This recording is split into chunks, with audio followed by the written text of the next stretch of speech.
We are playing the Arcanoclism campaign. I am your DM, Corey. Last time we played, which was 2 weeks ago, the party continued their path along the road to Desut, making stops in the town of Longsaddle, where Stock and Nevis lost some money. Or at least Nevis did. I think Stock might have broke it. I don't remember. No, money.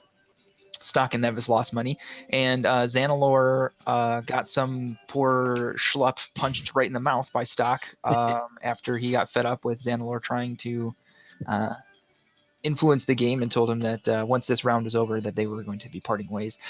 You guys continued along the road from Longsaddle on the tradeway there up to the town of Nesme, which is really just ruins. I'm actually going to switch you guys over to the Swordcoast map so you can see that again. From Nesme, the ruined town, which you guys remembered was destroyed during a war, but because of your guys' history checks, no one knew the specifics. So traveling south from Nesme to Desut, you guys arrived in the Lizard Folk village. I will read again that description. The road to the village turns from stone to dirt. The party enters the moor. Upon entering the clearing of the swamp village in the Evermoors, you see a modest-sized village bustling with lizard folk. There are several tending to fields where they're cultivating swamp-type fruits and vegetables, like similar things like cranberries and rice, things that grow in underwater environments. And there are others just milling about the huts. A group of warriors was standing guard to the village. When you guys entered the village, after telling the warrior that you were coming in peace, you guys noticed a large lizard folk statue with some dried meats and skins hanging on it, as the lizard folk had begun to use it as a what's the drying word I'm rack. looking for? Well, yeah, basically, they don't have any need for statues, so they're using it as a drying rack. You guys did recognize that it was the visage of a lizard folk ranger with a splendid elven bow that you recognize from statues of the group of heroes who stopped the rise of Tiamat. You've seen statues in Neverwinter. You've also heard of Haggard the Hammer on your trip. You guys spoke with Chief Desut about the Swamp Temple.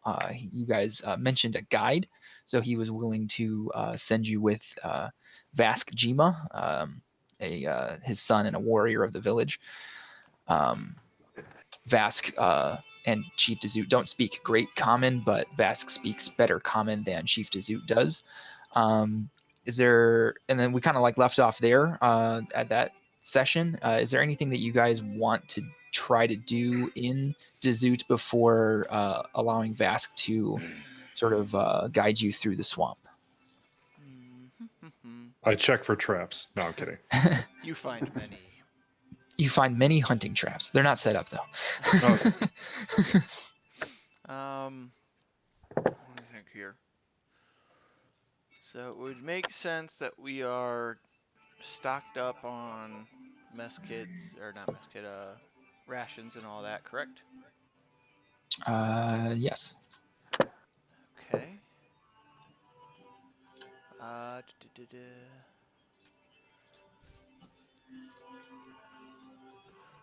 And we don't have any knowledge of this, the history of this village, do we? Beyond getting sent here to find the artifact?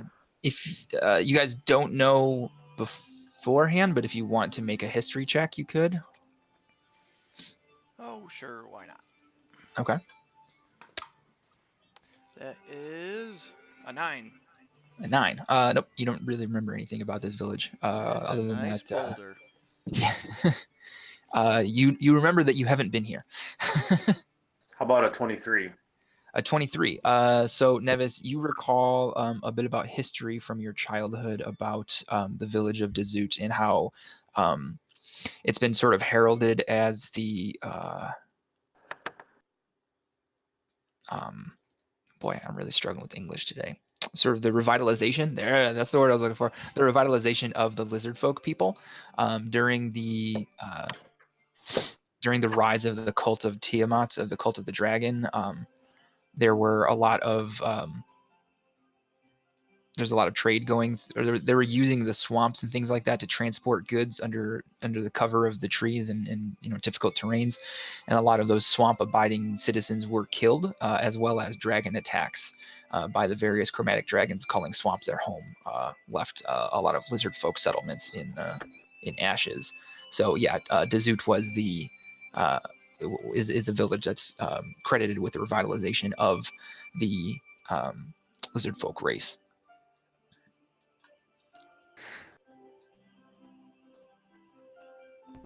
Remind me again, what were their numbers looking like here? In regard, like, you want to know exactly how many there are, or are you trying to see like how thriving of a village it is? A little bit of both. I mean, it's hard to tell exactly how many there are. You're not sure if there are any on hunting expeditions or anything like that. You can see a couple dozen at any given time, but again, you're not really you're not super familiar with lizard folks, so you're not sure if you're counting the same ones more than once or not. But overall, it does look to be a thriving, bustling village. There doesn't seem to be anybody who's destitute or anything like that, even in lizard folk standards. Okay.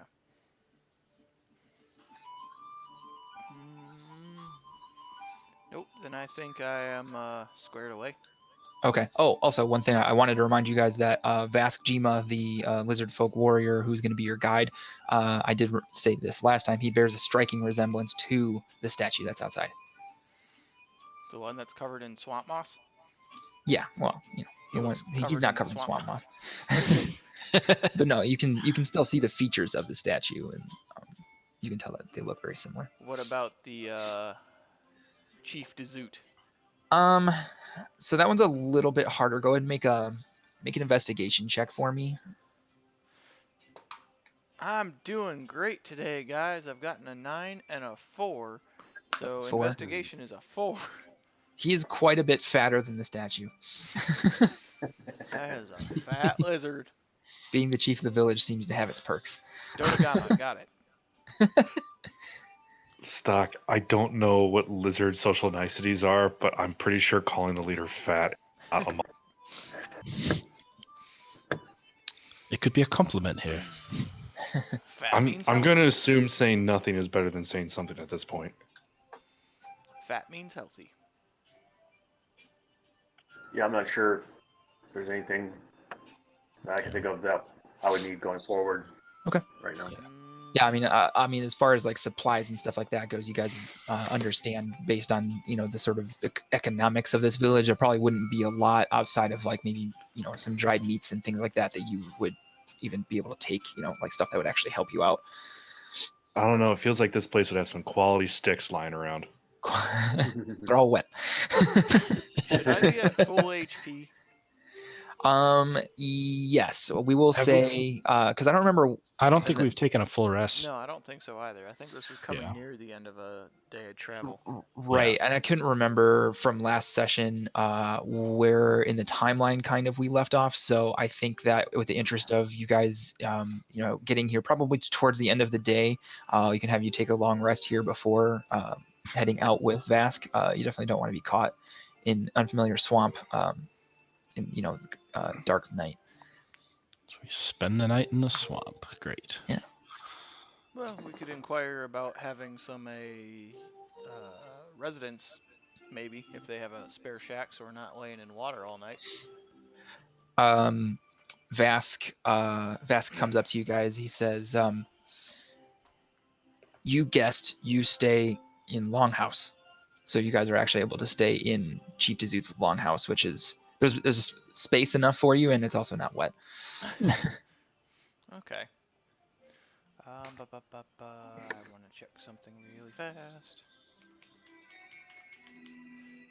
Damn, what the fuck did I just do? I don't know, what did you just do? Apparently keyboard isn't working. That's a slight issue. Lots of technical difficulties. While we have a little bit of downtime in my journal, I'm going to record everything I can see about the lizard folk, what Okay. is similar to humanoid, what is different based off of just cursory glances, and then specifically what's different between lizard folk and lizards. Okay. Why don't you go ahead and make a perception check for me? This will be sort of just a global observation kind of check. Okay, I'm going to be using the dice that you gave me. Woohoo! That perception check will be a 15, 11 plus 4. Okay. So as you look, you notice that as far as connections to humans and their society and sort of those social norms and things like that, there's the bipedal nature of the lizard folk is really the end of that. They do seem to exhibit sort of like pack behavior where it seems like clutches of similarly colored lizard folks tend to work near each other, but you don't see any particularly maternal or paternal instincts going on there. You do see several of the women have like these sort of like sacks that you see lumps moving around in. You think that they may be carrying or protecting a clutch of newborns. Yeah, I mean, I'm just doing this so that if I ever decided to wild shape, I have lizards as an option. Okay, sure.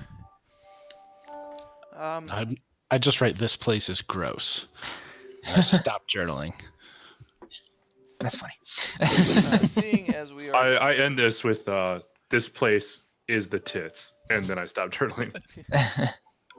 seeing as they are lizard folk, and I'm assuming that they have oral traditions or some kind of tribal, gathering every night for eating or whatever, I want to try and ask the freaking lizard folk that we are with. Yeah. To translate any of the stories that they tell for the evening, just because I'm curious. He kind of looks at you curiously. He doesn't seem to make an insight check for me. Alrighty. That's a natural 20. Natural 20. It doesn't seem like he understands that particular human, like general world social norm of like sharing stories and things like that. So he just kind of like looks at you curiously and like doesn't understand, and unless you give him like an immediate clarification, he's probably just gonna move on like you didn't talk. And again, being in full armor, I'm just gonna stare at him and wait for a response. Okay. The fight of the Stoics. That's what happens. He just kind of like looks at you, like waits for like a couple heartbeats, and then just like turns and goes about doing what he was doing before.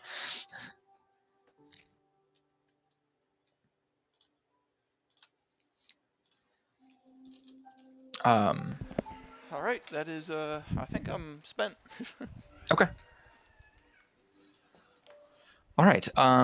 So go ahead and mark a long rest. Recover those hit points, spell slots, limited abilities, what have you. And you guys will.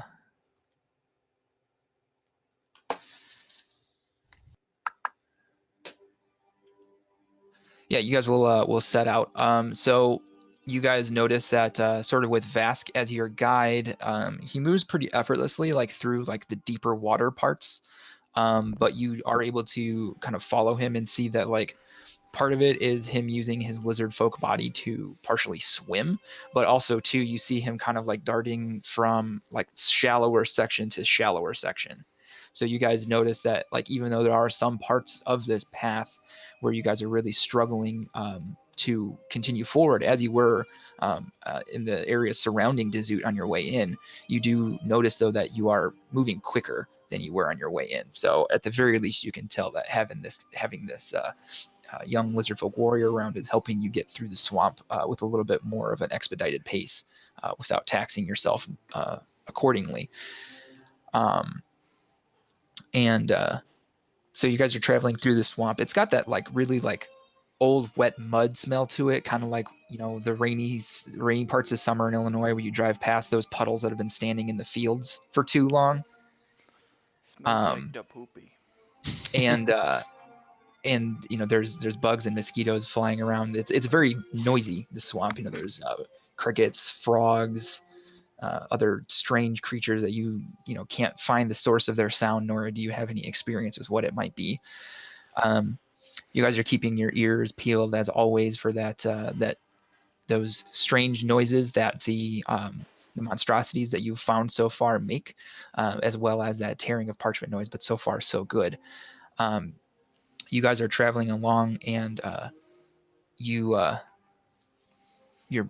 kind of moving along, and you see Vask like stop really quick, and he puts out an arm, and you guys kind of stop behind him, and he points forward at a large, like, it looks like a large mound of mud.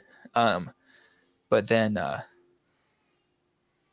as you guys kind of like start to ask like what's going on, you see the large kind of piece of mud like stand up, and it turns out that it's actually a giant toad. The giant toad turns and sees you guys, and let's go ahead and roll initiative. Yay, giant toad. It eyes you hungrily. Roll initiative. Not great.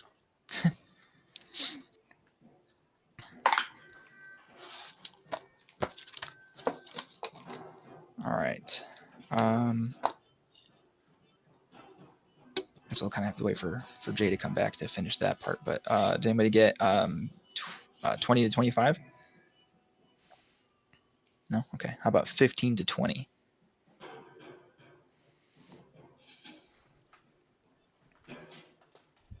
All right. 10 to 15. Wow. 5 to 10? 9. Okay. 7. There's everybody.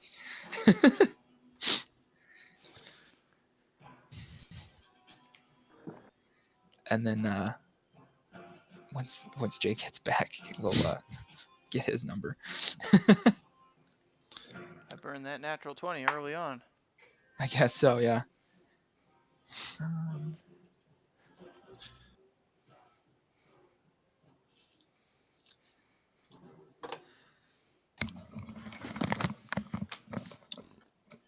Welcome back, Jay. Roll initiative for a mound of mud that turned out to be a giant toad.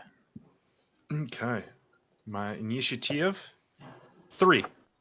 3. I rolled a natural 1 with your dice. You're with the rest of us.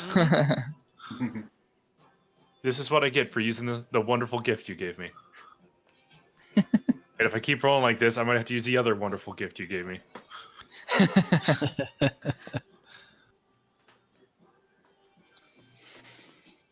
Okay, so up first is going to be the giant toad. It's going to... quick question. Do I have Charlie on this right now? No, you guys... The donkeys are being held in Dazut. Okay. This is definitely not pack animal terrain. Okay.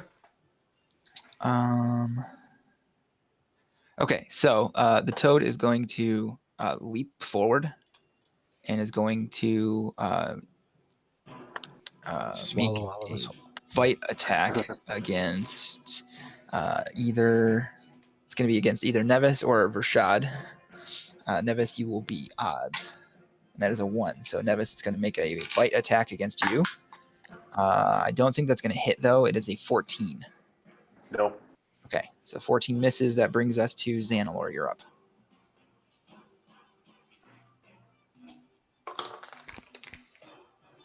Xanilor. Scotty. Hello? Hello. You hear me? Yes. Okay.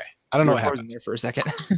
I don't know what happened. So I was saying I'm going to slide over there and then Eldritch Blast him. Okay. 19 to hit. 19 does hit. Where are my dice? I should have pulled them out earlier. There we go.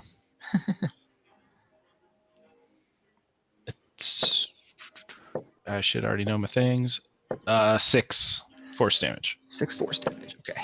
As the Eldritch Blast, the bolt from it hits the toad, you see like a chunk of mud just go flying off. It did do damage to you, just giving it a little bit of flavor. All right. Stock and Vask, you guys are up at the same time. You guys see Vask like kind of like dip below the water.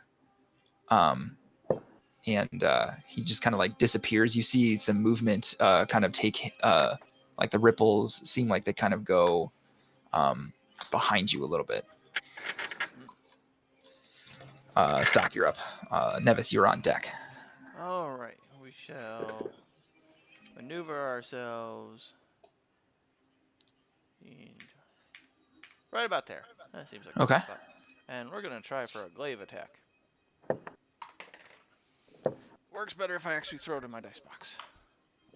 That is a total of 20. Total of 20 will hit.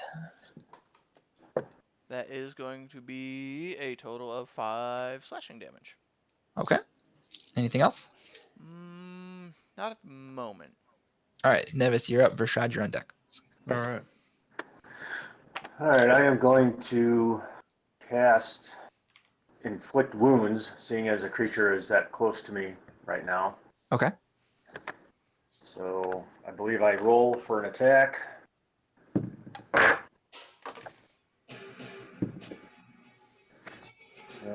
Does a 21 hit him? Yes. All right, I'm just using first level on this. Okay. That is going to be 18. I don't remember if I get any pluses on that. Nope, it's just the 3d10. Okay. 18 necrotic damage. Okay. Yeah, 18 necrotic. All right. Anything else? No, I think I'm just going to stay right there. Okay. All right, Vershad, you're up. All right. I'm going to try something here that may not work. I'm going to cast Warding Wind on myself. Okay. And part of the nature of this is a 10-foot radius around me. There is deafening winds. And I'm hoping with how frogs' membranes work for hearing, it'd be enough to spook them and get them to run away from us. And then, so there's a second level spell for that. And as a bonus action, I'll cast Shillelagh. And that will be my turn. Okay.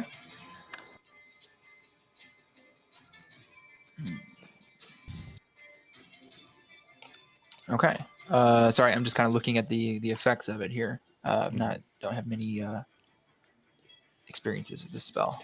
Yeah, so basically anyone within 10 feet of me has it's deafening wind, and then any range attacks that have to go through me, to either me or someone like through me, is at disadvantage. Yeah. Okay. And All then right. I can put on that aura now. All right. So the toad is up. It's going to try to do one thing first, and that is to try to eat Vershad. That's going to be a 16 to hit. It does. Okay. So that's going to be... All right. Okay. 10 piercing damage and 6 poison damage. And you're considered grappled. Okay, and then I have to make a Constitution saving throw of 10. Yep. And that fell off the table. That is a 17 plus 4, 21. Okay, so you do hold Maintain on to. concentration. Dan can probably hear now.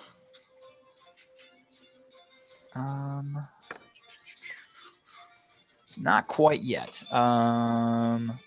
So the spell is still up. Xanalor, you are up. Stock, you'll be next. Yep. I'm gonna take another couple steps that way, and then Eldritch Blast him. Okay. 19 to hit. That will hit. 12 force damage. Okay. Stock, you're up. Alrighty then. Let's Nimbus. try and hit him with the glaive again since he hasn't moved. That is math. 15 to hit. That will hit. Alright. That is some number 12 slashing damage. Okay. All right. Anything else? Nope. I'm good Alright. where I'm at. Nevis, you're up. Vershad, you're on deck. Mm-hmm. All right. Seeing Vendi head for the depths, I'm going to use a bonus action to cast Searing Smite on myself, Okay. and then attack him, the toad, with my mace. Okay. Ouch. What is my attack bonus?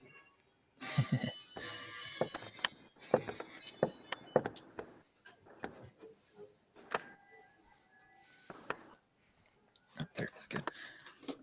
I don't think a 9's going to hit. No, a 9 will not hit, unfortunately.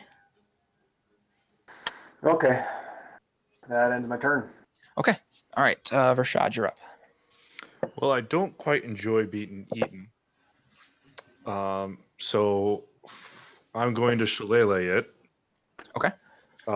Trying to see if I can get it to one non-lethal damage, but spit me out. Yeah. Okay. And then do I roll a disadvantage because I'm grappled? No, because grapple. So that's restrained. Grapple doesn't affect your ability to attack. Just move. That will be a. Oh god, what is it? 13 to hit. Okay. 13 will hit. Okay. And I'll do 6 bludgeoning non-lethal damage. Okay. All right. At the end of your turn, the toad. So you're like kind of in its mouth, essentially. You're not like inside it yet, but it just has its mouth around you. And you feel another sort of burst of pressure as you feel it try to bite you again. But it rolls a natural 1, so it doesn't. As a matter of fact, you kind of jaw. you feel something snap that wasn't you, but you're not sure what it was. Xanalor, you're up. Eldritch Blast. Okay. I lost my dice. Ew, 13 to hit. 13 will hit. Oh, okay. I guess it is just a giant toad. Yes. 11 force damage. Okay. Whoops. There we go. All right. Stock, you're up. Alrighty. He's still in range, so keep smacking. Okay. That is a 24 to hit. Yes. Is 12 more slashing. Okay. After the crack, Vershad, you feel the ripple of a couple impacts hit the toad, and then the pressure around you releases as the toad just kind of like slumps down and died. I don't know if that was obvious. If Vendi hasn't already slid all the way out of his mouth, I want to grab him and pull him out just to make sure he doesn't accidentally suffocate. Okay. Toad lard. You feel, Vershad, you feel wrapped around your forearm just a meaty claw of someone who works with his hands for a living just pull you backwards. It's warm. Like someone who dipped his hands in a forge. At that time, you hear like a sort of a splash type noise as Vask surfaces behind you guys. So you were just going to hide. Some warrior you are. It tried to eat me. I think it succeeded. There was no try there. He was not swallowed by it. So Vask kind of looks you over, Xanalor, and he says,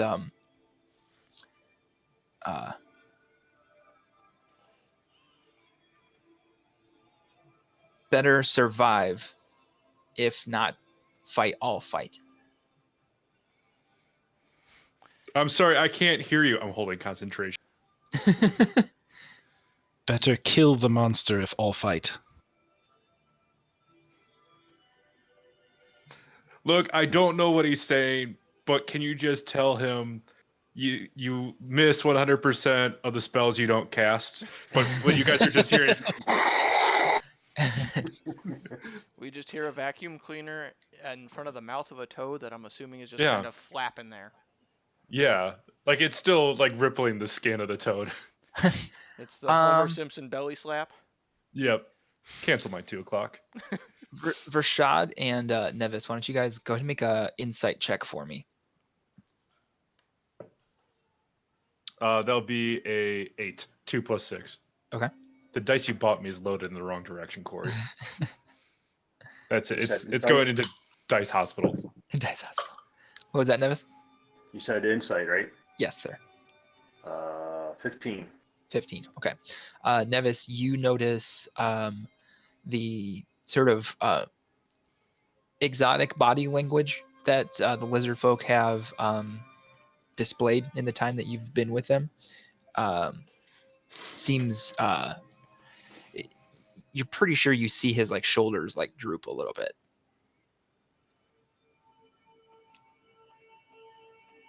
Like he looks like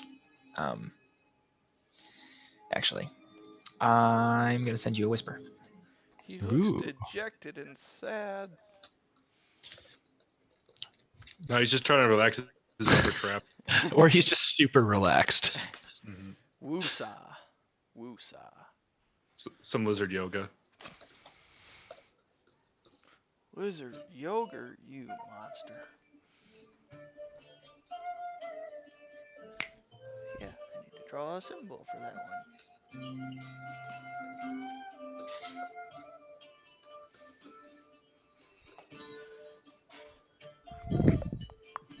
I guess I should see if the dice Corey gave me was loaded also, huh? I swear I didn't buy loaded dice. Nevis, I did send you that whisper on Roll20 Yeah. in the chat. Yeah, I got it. Okay. So picking up on this, I just kind of walk over to Vask and give him a little clap on the shoulder and say, you know what, we don't step down when it comes to protecting each other. We're not going to step down when it comes to protecting you either. So there'll be another chance for you to prove yourself. Don't worry about it. You're out.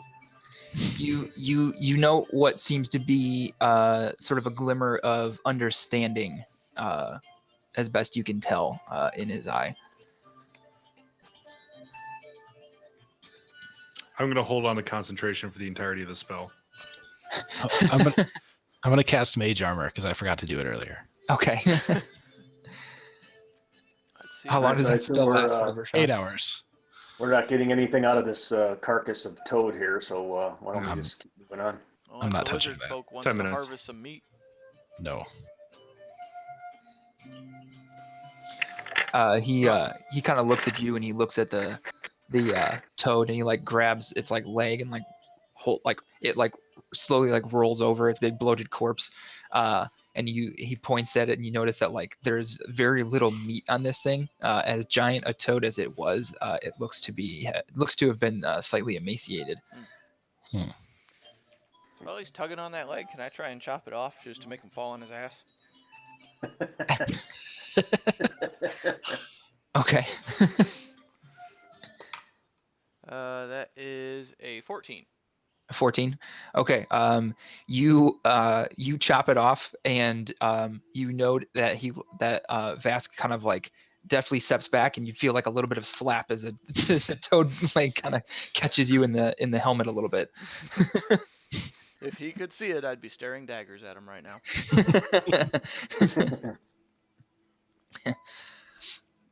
All right. So you guys press forward. It has been, as best you can tell, through the swamp canopy, as well as the sort of, it seems like there's like a, not around Vershad, at least for the next 10 minutes or so, but there's like kind of like a low-laying fog, that kind of like a mist that sort of persists through the very humid wet of the swamp.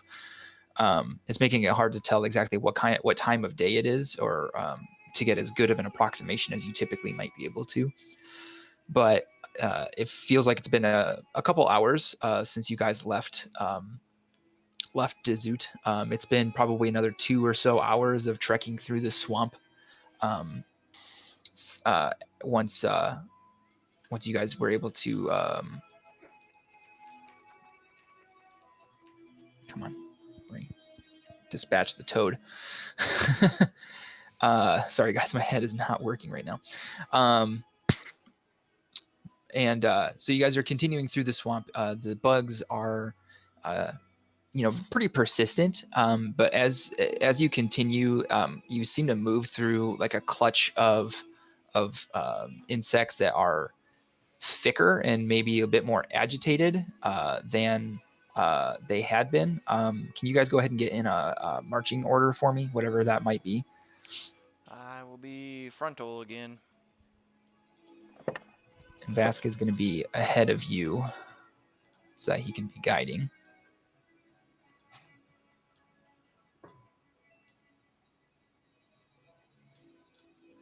Well, I will We right there. Then. file, I'm assuming, maybe. I mean, it's Thought about you it guys are now. able to probably, sort of like it's kind of a fluid concept, right? Like obviously, like while you're walking, you guys are probably, individually having better opportunities at going through certain things than others. But as you guys, this is fine for your guys' marching order. But anyway, so you guys go through a particularly agitated feeling group of insects, and it's very thick. And you guys actually notice that some of them are attempting to not just bite you, but there are several insects in this clutch that seemed to be trying to like sting you and things like that. So as you guys kind of, you're waving them off, you hear them get even more agitated. And then one more time, guys, let's go ahead and roll initiative. Hold up. Yeah. Because this didn't go the way last time. Would my character be intelligent enough to know that casting Warrior Wind while deafening the party would be enough to disrupt the flight patterns of these animals to avoid the fight in its entirety? Or will it try to eat me again? Let's see.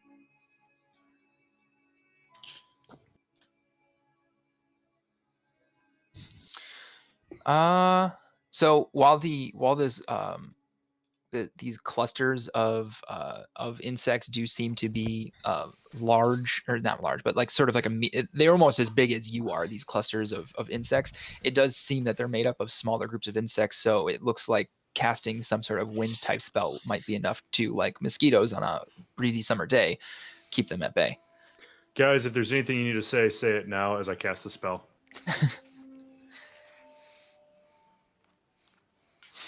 More dagger staring. All right. So Vershad, you go through the what are the components of that spell? The components of that spell is I just say stuff. Oh, okay. So yeah, you after you give the party an opportunity to say something, you say the word that sort of brings this wind forth. It almost seems to be coming from your mouth at first, and then just emanating from your body and the whole. And all of the insects around you guys, including some of the water and things like that, just start spraying outward from Vershad. As you guys realize that you can just like turn your head to not get swamp water in your eyes. You guys look, and the groups of insects have been dispatched. Yes, Vershad. For the record, the sound that starts the warning wind is the high note from Oz Take on Me. Okay. All right. So yeah, actually with that, you guys do wind up avoiding another encounter. We have the Orcan Man with us. I wasted a great initiative roll. Yeah, me too. Guys, I'm sorry, the tinnitus is getting me again. What'd you say? But yeah, so you guys continue forward. You're making pretty good time, you feel like, and eventually, after wading through the swamp for a number of hours, you guys reach a building in the swamp. You see it sort of. You don't even. There's not really like hills and things so much in this swampy area, but you see it slowly like through the trees and things like that. It was hard to detect at first until you were almost right on top of it because of how much this temple has been overgrown. It looks similar in shape to a small like stone rampart. It has fallen into extreme disrepair as ages have worn on and the pilgrimages to this area grew fewer. Even large sections of its moss-laden walls and ceiling seem to have caved in. As you guys approach, why don't you go ahead and make an investigation check for me? Well, at least I'm not blind. I investigated the crap out of that. 16.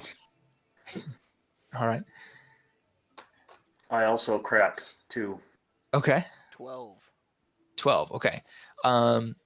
So Xanalor and Nevis, you guys are really kind of more concerned with sort of the surroundings, and you see the architecture of the building. You're like, wow, that's a crumbled building. You're like, is this where we're going? And you're kind of like looking to Vask to see kind of what his to follow his lead.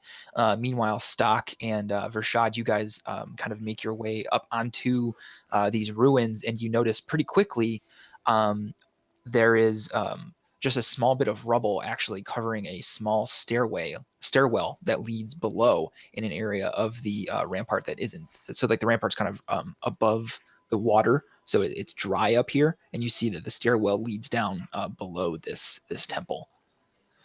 You see a small stonework stairwell lies amidst the rubble. After you guys clear it out, you notice it descends into darkness. There's a stillness in the passageway, almost like the opening is sealed, keeping people out from the holy underbelly of the rampart. Hey, guys, if Corey made what I thought he made, we're going to the water temple, and we're gonna die a lot. I would never make the water temple, Jay. How dare you? I don't know what that is, but dying doesn't sound like any fun. It was a very, very difficult and technically difficult dungeon in The Legend of Zelda: Ocarina of Time. Everybody got their iron boots? How far does the stairwell descend into darkness? Can I tell with dark vision out to 60 foot? It looks like it goes probably about 20-30 feet down. Okay. I want to ask Vask. Well, first I want to look and kind of see is this where he's leading us? And if it is, then I want to ask him why we need to go down there. He motions towards the stairwell. He says, his temple. Oh, this is the temple we're looking for. Yes. Okay. Looking around, does it look like there's anything else that has visited this temple outside of standard wildlife? I mean, based on the rubble covering the stairwell, it doesn't seem like it. No. Okay. So the rubble didn't seem like it was placed there purposely. No, it really did. Based on the rubble surrounding the rubble that was removed, it looks to be, naturally, the wall or ceiling caved in such a way that covered the stairwell initially. Well, looks like we're going into the Black Abyss. Who all does have dark vision? Stock, you have dark vision. Vershad as a half elf, I believe you have dark vision. I do. I do. Okay. Sandler, what race are you again? Half elf. Oh, you're half elf also. Okay. So Nevis, you are human, correct? Yep. Yeah. Okay. All right. Okay. So you guys, Vask, as you start to head down, Vask tells you that he says, "I stay here. Keep guard. No go in." Why? Again? Is religious grounds. Vask no religious. Neither am I. Me neither. But you have purpose here. Vask not anger gods. Well, don't you have purpose here too to prove yourself? Vask here to get group here and back. I'm getting the feeling, gentlemen, that we're not going to convince him otherwise. So why don't we leave Kidnap well him? enough alone? And this is where the campaign goes sideways. And this is where we're hunted by every lizard folk in the fucking Sword Coast. I cast blindness. Got the rope On ready. yourself? You don't want to see it? Joking. If that's the case, I'm going to take a long rest and I'm going to cast Deafness so that he's just a complete sensory deprivation right now. All right, what I want to know is, am I going to just follow along blindly, or Oh, I'll light up a torch do for we you. have a reason why we can't light a torch right now? No, let's light the torch. Yeah. Do mm, Look, guys, I probably could. metagaming, we're level 3. Why are we going to go into somewhere where there's a literal god that's going to kill us in one attack? Why I- would we do that? Why would we piss off the gods? As long as they're not idiots, the torch is going to be fine. Okay. Let's just- Yeah, let's not try to fight the entire temple at once. We'll be okay. If they ask for our names, we're just going to stick with the original lie that we tell. I'll lash. As it turns out, I don't actually have a torch. All I have is a candle. I'll lash a torch to my glaive. I got 10 of them. Okay. All right. If worst comes to worst, I can always set fire to my log. Do you still have the spell produce flame, Rashad? No, I didn't. I unprepared that. Okay, didn't bring that one with you today. No worries. I have 3 torches. I have 10. I've got 10 as well, and a log. So I'm I down have to some 9. wooden stakes. Good. Vask actually sees you. He sees you pulling out and starting to lash the torch to your glaive, and he puts his hand kind of like across your hands to prevent you from going any further. He says, I go downstairs. I know enter temple, but is word in, and he kind of like points to himself in like meaning lizard folk. Like he doesn't know the common word for lizard folk. He said, is word make fire. So he kind of leads you guys down the steps, and the door is Nevis. You actually can't see the door. You see you note that the people around you have stopped. Stock, Xanalor, and Vershad, you guys see in the grayness of the darkness that there is actually like a large sort of ornate handle on this door. Like the door is like literally just closed. It's not like this place has been like intentionally sealed off. And you see Vask push on the door, and it swings in, and stale air rushes out, and it meets your nose. The air smells of old mud and damp. The darkness of the stairwell continues forward, and eventually, guys, your dark vision doesn't even show you much past the doorway. But you hear Vask speak a word in lizard folk, and you note that sconces light up inside to reveal a Vask. A vast temple foyer. The walls you can see are sparsely decorated, save for a large altar at the far wall. The room is furnished by 2 doors along the same wall, but the door on the left side of the wall is obscured by the rubble of a fallen pillar, crumbled by time and neglect. And I'm actually going to move you guys maps here. While we're doing that, I cast Potpourri in order to get the old temple smell out of my nose. The old temples. Let me grab your tokens real quick. I cast Minor Illusion to make it smell nice. I cast Minor Candle. Nevis, is your candle scented at all? I can't do smells.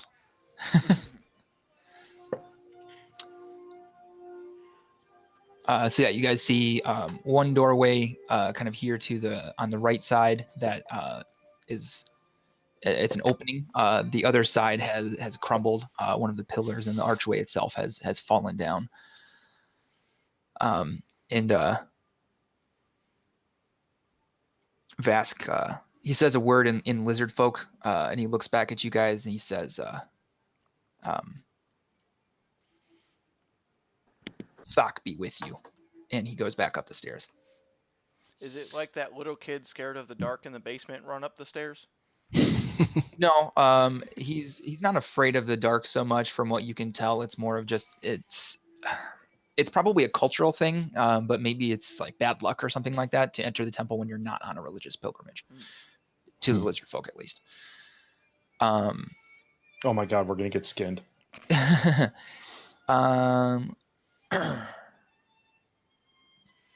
Okay, yeah, so you see this temple foyer. It's very sparsely decorated. There is a small altar to a god that and go ahead and make a religion check for me, guys.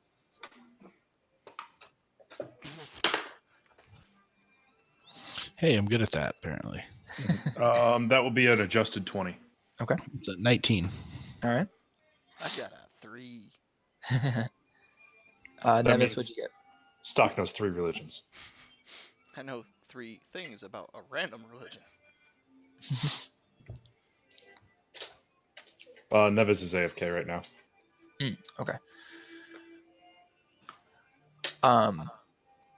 So Xanalor and Vershad, you guys recognize actually this carving with an altar that is the lizard, the god that the lizard folk were at one point worshiping, Semuanya. Is there any like distinctive feature about it?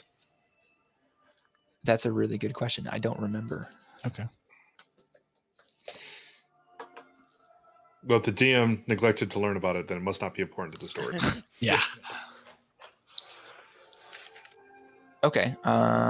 Actually, so there is a reason why I picked Semuanya. I wasn't sure if I looked it up or I made that word up. It's because he was watching King of the Hill's first season, and they kept on saying Wimitanye, and he kept on mispronouncing it. Wimitanye, yeah. Mm-hmm.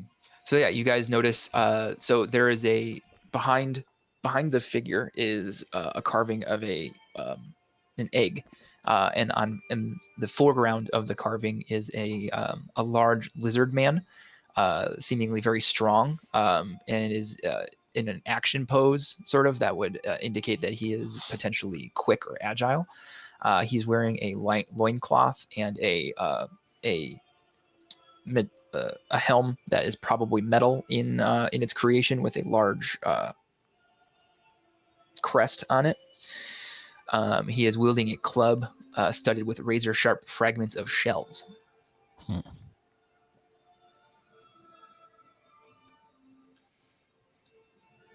So that is Semwanya. Stock, you obviously see this religious carving, but you don't know who it is. But you can assume it's probably Semwanya, since we were going to the temple of Semwanya. You just don't know, like Xanalor and Farshad do. Let's go. We're in the right place. I'll take your word for it. This does give me an idea. Putting shells through the log. I'll have to journal about this.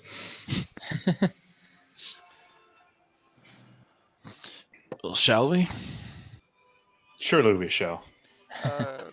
Just because random collapse temple, I want to make sure there aren't any traps before we move forward.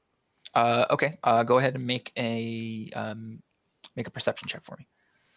That is a 22. 22. Okay. You're looking. You see that there are some pieces, or there are some areas that are structurally not as sound as they may have once been, or would have been if people were still making pilgrimages here regularly and doing upkeep. But there is nothing that is set up as a trap, either advanced or rudimentary, such as like sticks and loops and things like that. Okay. But nothing is standing out at this point. Okay, so as you guys make your way towards the opening at the far end of the room, you hear a voice, a human, like a voice who actually speaks common, call out from the stairwell, and you hear a rush of footsteps, and a group of 8 people come in. They shout, or one of them shouts, "Hold it! You have no need to go any further." You see that they're wearing like robes and things of that nature. They appear to be. Some of them are wearing robes that are similar to colors that you saw at the Mages College, but all of them have a symbol on their robes that is not one that you've seen before.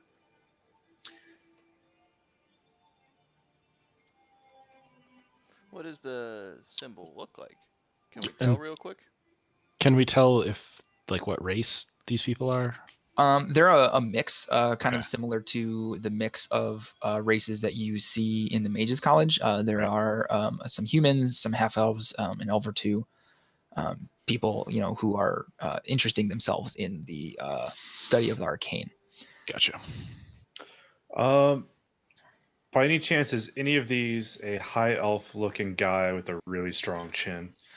Make a perception check for me really quick.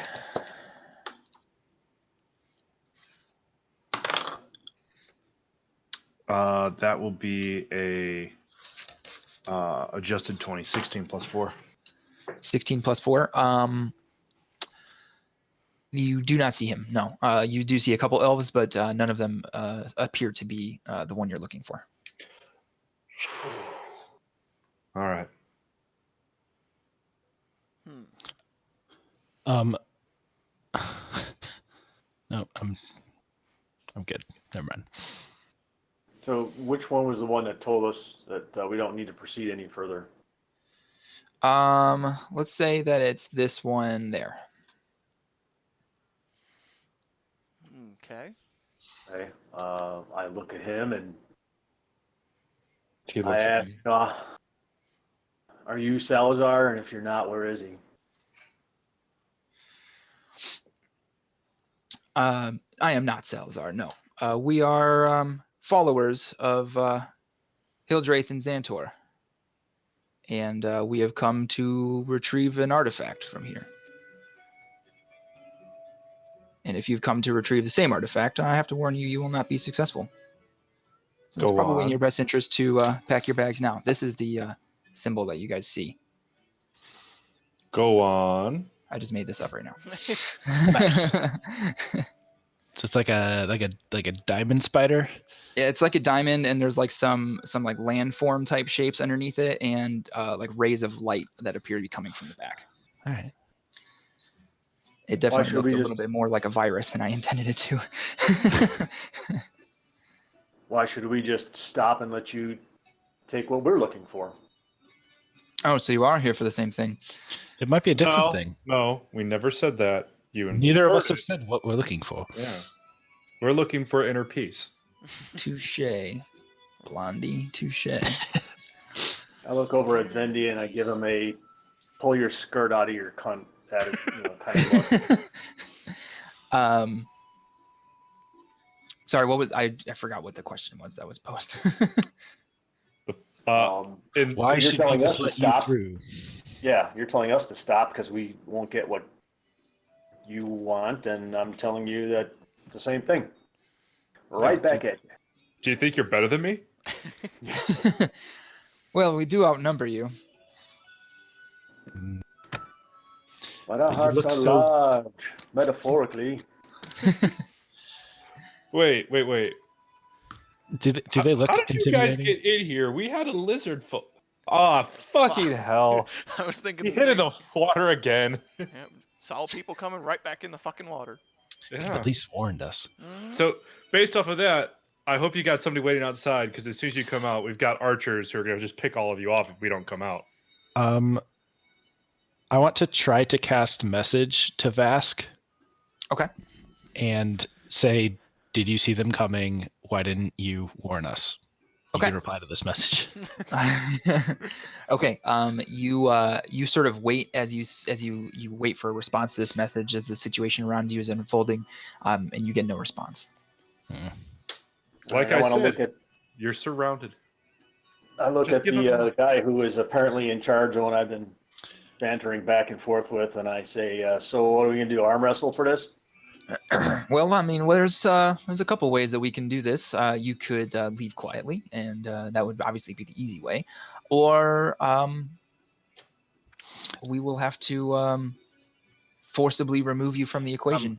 I'm gonna start walking this way towards the main guy, and then say, we had more people hidden at the entrance, and cast minor illusion, and try to make like the voice of a couple people, like, "You need us to come down there?" Yeah, they're in there right now. Yeah, blah, blah, blah, something like that. Okay. Don't worry, when they come out with the artifact, we're going to shoot them and take it from them. Yeah. Okay. So at this point, you see him hear this illusion, and he kind of you see him look down for a second, sort of pulls his cloak to the side and puts his hand on the hilt of a sword. He says, "So it's the hard way," and he pulls it out. And let's go ahead and roll initiative, guys. He didn't buy your bluff. But I helped by talking over with foot on mouth. You should get advantage of that. You will likely see why that didn't make as much of a difference as you might have hoped. Because they're all illusions too. Yeah. This whole game is a dream. Okay.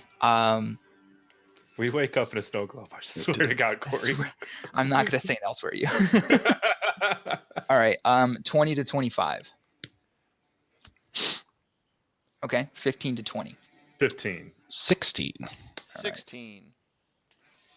Which one has Stock? What's your initiative bonus? Mine is +3. Xanilor? 2. 2. Okay. All right. Stock, you will be first. And Xanilor, you'll be right after. So you guys are at 16. Vershad, you said 15, right? Yep. Okay. 10. 10. All right. Thank you, Nevis. Okay. All right. So up first actually are the enemies. Douchebags. The guy here is going to step to Xanilor. This guy here is going to move that way. And this guy is going to move up this way. You kind of lose him behind the pillar there, Vershad. The guy in front of Xanilor and Nevis, those guys are going to pull out their longswords, and they're going to make a pair of attacks at each of you, actually. So against Nevis, one is a miss, the other one is a natural 20. We're starting this Ouch. shit again. So that's going to be actually, let's see. All right, so it's going to be 14 slashing damage. And then there's going to be 2 attacks against Xanalor. Both of those are the same. They're both 19s. Does a 19 hit you? Oh yeah. Okay. All right. So that's going to be 17 slashing damage. Ooh. And That'll then hurt. then you see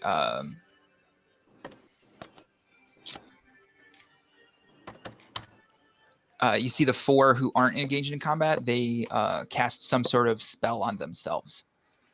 And then that's going to be Stock's turn. Alrighty. Then why not? I will stay right where I'm at. And I'm going to take a shot at that one first. Okay. I want to... Where is it? Because I don't like these numbers. Fire off one of my fighting spirits as a bonus action. Okay. What does that do again? It gives you advantage? Gives me advantage on weapon attack rolls to the end of the turn and 5 temporary hit points. Okay. So that is a 17 to hit. Okay. That will actually miss. Okay. Actually, no, sorry. That will hit. Okay. So using the glaive is a total of 10 slashing damage. Okay. You see that whatever spell he cast on him seems to deaden some of that blow. Okay. I'll hold off and call that good. Okay. Xanalor, you're up. I'm gonna cast Mirror Image. Okay. To get myself 3 duplicates. Mm-hmm.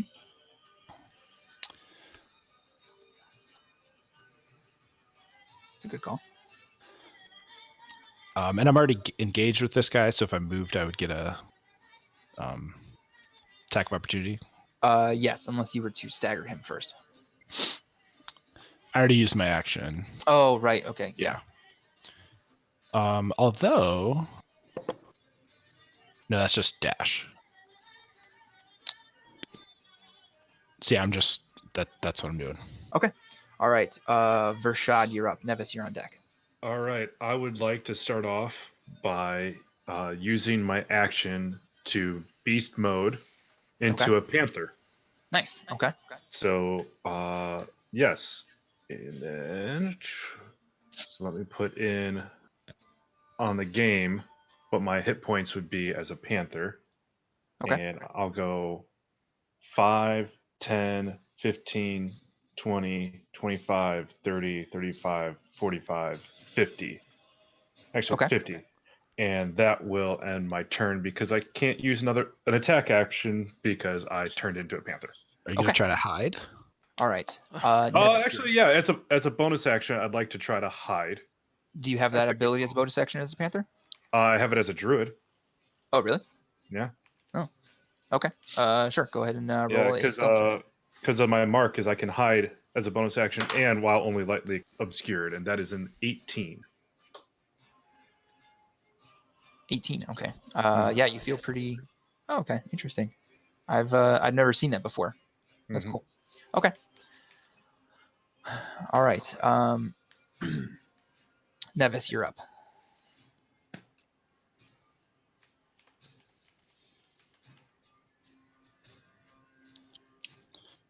Nevis. Nevis, you are muted. Sorry. As a bonus action, I would like to cast Spiritual Weapon. Okay. Place it right there. Okay. What form does your spiritual weapon take?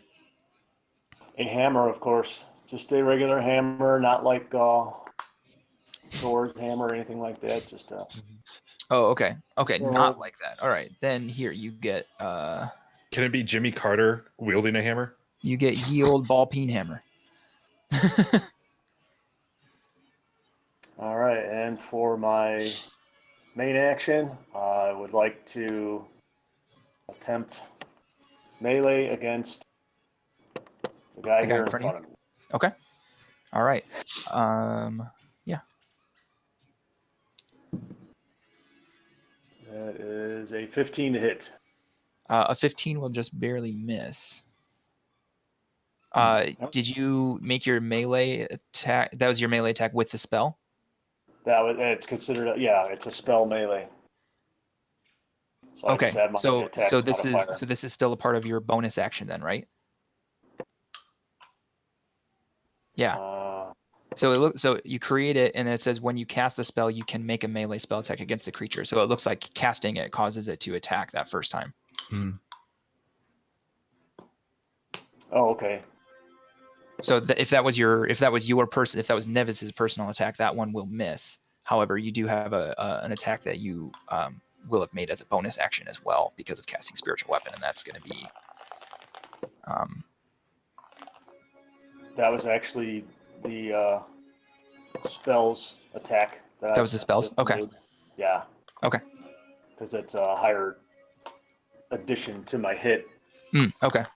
Than with my own weapon. Yeah. But I would like to make a regular melee attack then with my mace. Okay. For my main action, I guess. Yeah. And that's going to be even less, so 14. 14. Yeah. Sorry that you hear it hit the guy in front of you, and underneath his robes, you hear that motherfucker's got chainmail on. I hear his robes say that. What's that? Nothing. You said his robes say that? Yeah, you hit him in the robes, and the robes form a mouth like Doctor Strange's cloaks. Motherfucker's got chainmail on. It's a fucking mimic. Kill it. All right. Nevis. My turn. Okay. So at the start of this round, what happens is another group of these robed gentlemen come running in, but just skirt the room. So they're actually just gonna be like this. Oh, I see how it is. So yeah, they're actually just run through the door, and they immediately turn around. They immediately turn right to go around the room. And then the guys that you are currently engaged with, they continue to stay in and work their ways around you. Actually, he's going to move here like that. And this guy is going to move. Yeah, move that way. Whoops. That was a really, really twitchy finger double click. That guy's going to move up there. Okay. All right. So let's see here now. There's so many. Okay. So the guys who are in front of Nevis and Xandalar, they're going to attempt to make 2 more sword attacks. So against Nevis, let's see, an 18. Would a 21 hit you, Nevis? 21 and an 18 will hit. Oh, okay. All right. So one of them misses, one of them hits. That's going to be 4 slashing damage. Against you, Xandalar, best one is an 11. That does not hit. That does not hit. Okay. Let's see. This guy here, he's looking for the other person. And he's going to cast that spell on himself again. The other guy next to Nevis, he puts his hand on you, and you feel a jolt of pain as a shock of electricity goes through you as he casts Shocking Grasp. But he actually misses because it's an 11. So you feel like the electricity, you feel like that like numbing sensation in your arm. But you actually don't feel it like course through your body. It seems like it petered out right away. Stock, you feel 2 two sets of hands grab you, one over your shoulder, one on your arm, and they attempt to make similar attacks against you. But both of those miss as well. Okay, so that puts us at stock. You're up for your retribution. Xanilor, you're on deck. All right. Because they're there, I'm going to step there. Okay. Because I want to make sure as many of them have to go through me first. Okay. And I want to take a shot at the same guy I hit before, which I believe is that guy. Yes, the one on your left, yeah. Because why not? There's so many of them, I'll burn another fighting spirit. Okay. To get advantage on it. Mm-hmm. That is going to be a 15 to hit. 15 just barely misses. Okay. And now you feel that he has chainmail also. So, because it doesn't cost me anything, let's do an action surge. Okay. And I'm going to try and smack him again. Okay. And I'm going to give myself... I can only do that once.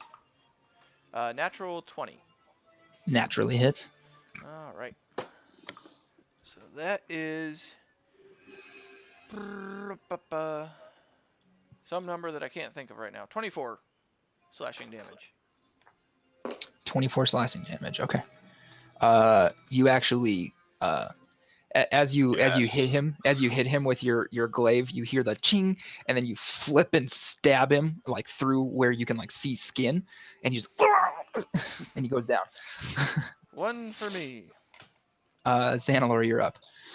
I'm gonna Eldritch Blast this guy. Okay. That will be with disadvantage since you're in melee range of another person. Then can I just Eldritch Blast this guy? You can, still with disadvantage, but yeah. Yep. Okay. I was trying to avoid disadvantage. Come on. 16 to hit? A 16 just barely hits. Yes. And that Jay, is... why are you making like shifty, sneaky eyes over there? 11 force. 11 force damage. Okay. Doing some math. Some mental maths. All right. Well, Vershad, you are up. If that's all for Xanilor. Yep. Okay. All right. Nevis, you're on deck. So I wanted to make sure I read the ability right. Okay. That's why I was giving the sneaky eye. Oh, okay. So I'll have to go 5, 10 to start Okay. off with, because I need to move 20 feet in a straight line. So Okay. there's 5, 10, 15, 20 in order to attack this guy right here. Okay. And that's 30 of my 53 feet of movement. Okay. And I'm going to make a claw attack. Okay. And I rolled a 12 plus 4, 16 to hit. A 16 just barely hits. Yeah, which is why I made the sneaky eye. I knew exactly what I had to roll. So that will be max damage, 6 slashing damage. But because I moved 20 feet in a straight line towards a creature and then hit with a claw attack, you need to make a strength saving throw or be knocked prone. Okay. That's gonna be a 8. So you fail, you're knocked prone, and because you got knocked prone, I can make a bite attack using a bonus action. Okay. And I get advantage of this because you're prone. Mm-hmm. That'll be a 15 plus 4, 19. That hits. And that will be, once again, max damage. That will be 8 piercing damage. Okay. It was 8 from the claw attack too, or 6 from the claw it's 6 from the claw attack, 8 from the from bite. the Okay. bite. And then you'll just need to use 5 more feet of movement to get out of the spiritual Yeah. weapon. So then I have 20 feet left, so I'm going to go 5, 10, 15 right there. Okay. That one guy tries to make an attack of opportunity against you, the one who was above the spiritual weapon, but he misses. Cool. Can't hit your sleek Black Panther form. So you dart out of the shadows and you attack the one guy. He's like, "Fuck! They've got a panther!" Gets knocked over, and then you just. Yep. All right. And I can't hide on this, but I do get low getting ready for my next. All right.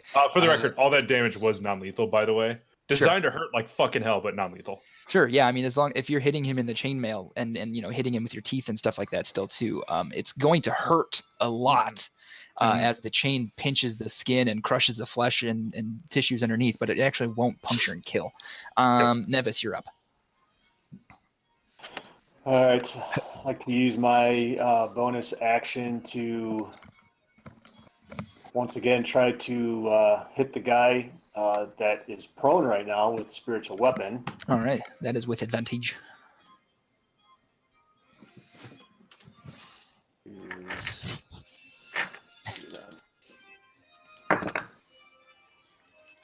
Is 17 to hit. 17 will hit.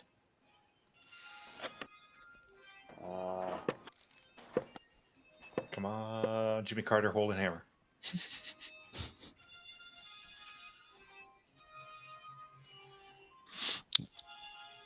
Your mic went out again. 4. No, he's counting. Oh, okay. 12 force damage. Okay. Wow. Yikes. you hear a as you knock the wind out of this guy with this. Xanalor and Vershad, Stock, you've probably like heard the sounds of Nevis forging before. But even you're caught off guard as like this big like rings out as the chainmail is just compacted against this dude's rib cage, and he like lets out this like horrible wheeze as the wind is knocked out of him. He is still conscious, though I'm sure he wishes he wasn't. All right, and then for my main action, I would like to cast Cure Wounds on myself at the first level. Okay, go for it. And it gives me 11 hit points back. Okay, very nice. It'd be so great if any of us knew Firebolt right now, or Firebolt. All right, so at the top of the round now, these guys are going to...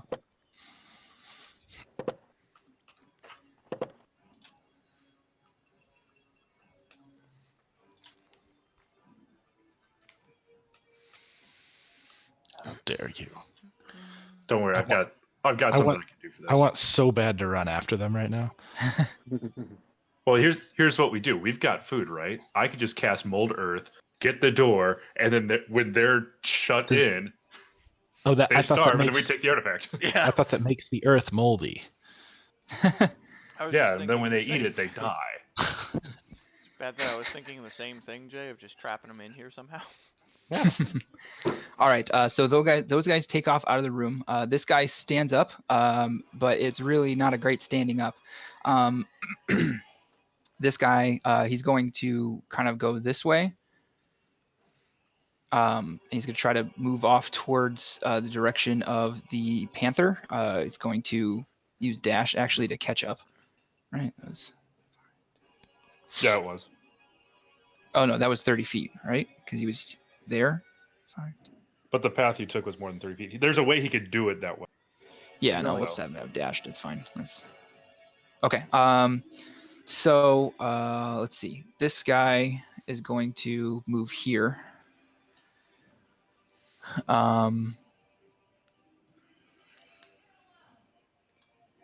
Actually, he's going to move. Yeah, he's going to move there. So this guy here, Stock, who tried to shock you last time, he's going to pull out his longsword with both hands. He's going to make a pair of attacks against you.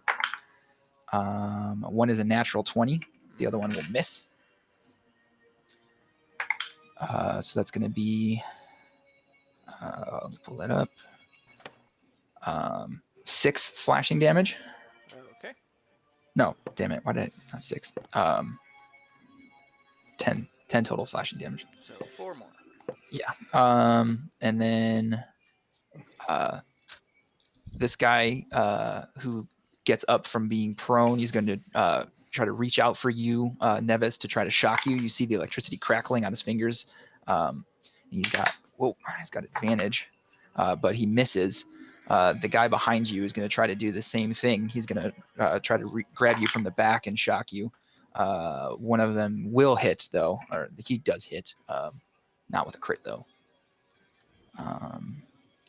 So then that's going to be 8 lightning damage. And then Xanor, the guy in front of you, is going to he's going to double up his grip on his longsword. He's going to take 2 whacks at you. He's taken one at a double Okay. and the other one at a double. Okay. So he misses one. One of them is a natural 20. Their DCs are 12. Okay. Let me look really quick then what the bonus is. AC. Sorry, AC. Right. No, the one still misses one of the. Okay. But the natural 20 will hit. So yeah, one of them's gone. Okay. All right. That was a very fortuitous spell. Stock, you're up. I would like to start off by taking my opportunity attack against one of the geniuses that ran away. Okay, go ahead. You don't have Sentinel, do you? No, I do not. Okay. That is a 25 to hit. That first Okay. one. Yep, that hit. That is a total of 12 slashing. 12 slashing damage. Okay. You At least we'll have blood spatter to find him. yeah, there is a little bit of blood as you actually wind up hitting like his leg as he's coming past to try to avoid the chainmail. But they do successfully wind up filing out the room. Go ahead with the rest of your turn. All right, bonus action again to use my last fighting spirit, gain 5 more temporary hit points, and have advantage on smacking at the guy immediately next to me. Just because that is a natural 20 against him. Did Corey die? Did I die? No, he walked away. He probably has to go to the bathroom. Yeah, no, sorry. Alexa's trying to get my attention. I'll take care of something once we're done with this. Okay, I rolled a natural 20 to hit him. Okay. Nice. That is going to be 26 slashing damage. Wow, nice. Okay. I rolled max damage for that. Yeah, very nice. All right. Then I will shuffle myself right there just to keep a line of sight down that hallway and see what I can see. All right. Xanlar, you're going to be up. I got to step away really quick. I'll be back in a couple seconds. Okay. Oh, I'm gonna Eldritch Blast this guy at disadvantage. At least I assume it's still disadvantage. Bold donkey. 15 misses, right? Correct. The Yes. AC was 16. Yeah.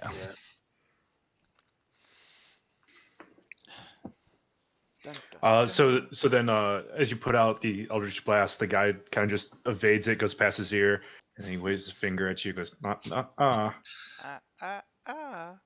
that's not an up close friendship. I wink at him, and then he doesn't know if I'm winking or blinking Yeah. because I only have one eye. He's also assuming that you've had some sort of surgery that severed your ocular motor nerve, and that's why you've got it. All right, I am back. So what are you doing for your turn, Xanlar? I missed with an Eldritch Blast. I had 15. Okay.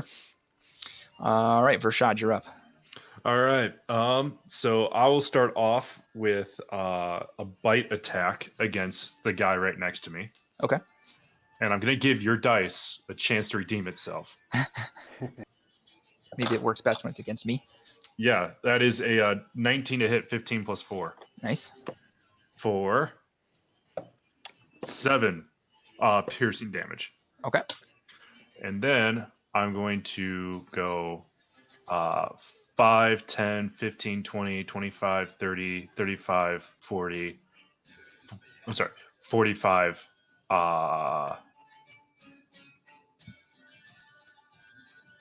50. Okay. Yep. And that'll end my turn. Okay. Nevis, you're up. All right. Once again, as a bonus action, using the spiritual weapon on the guy to my south. Okay. 17 to hit. That'll hit. Let's try this 8-sider. Ow, that sucked. 6 force damage. All right. He did not have a lot left in him. All right. And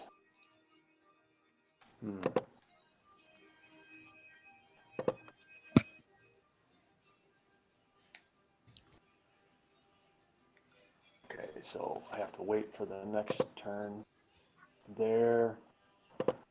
So then I'm going to simply wheel around and make a regular melee attack against the guy to my north. Okay. God bless it. That missed. 7. Okay. All right. These guys are back up.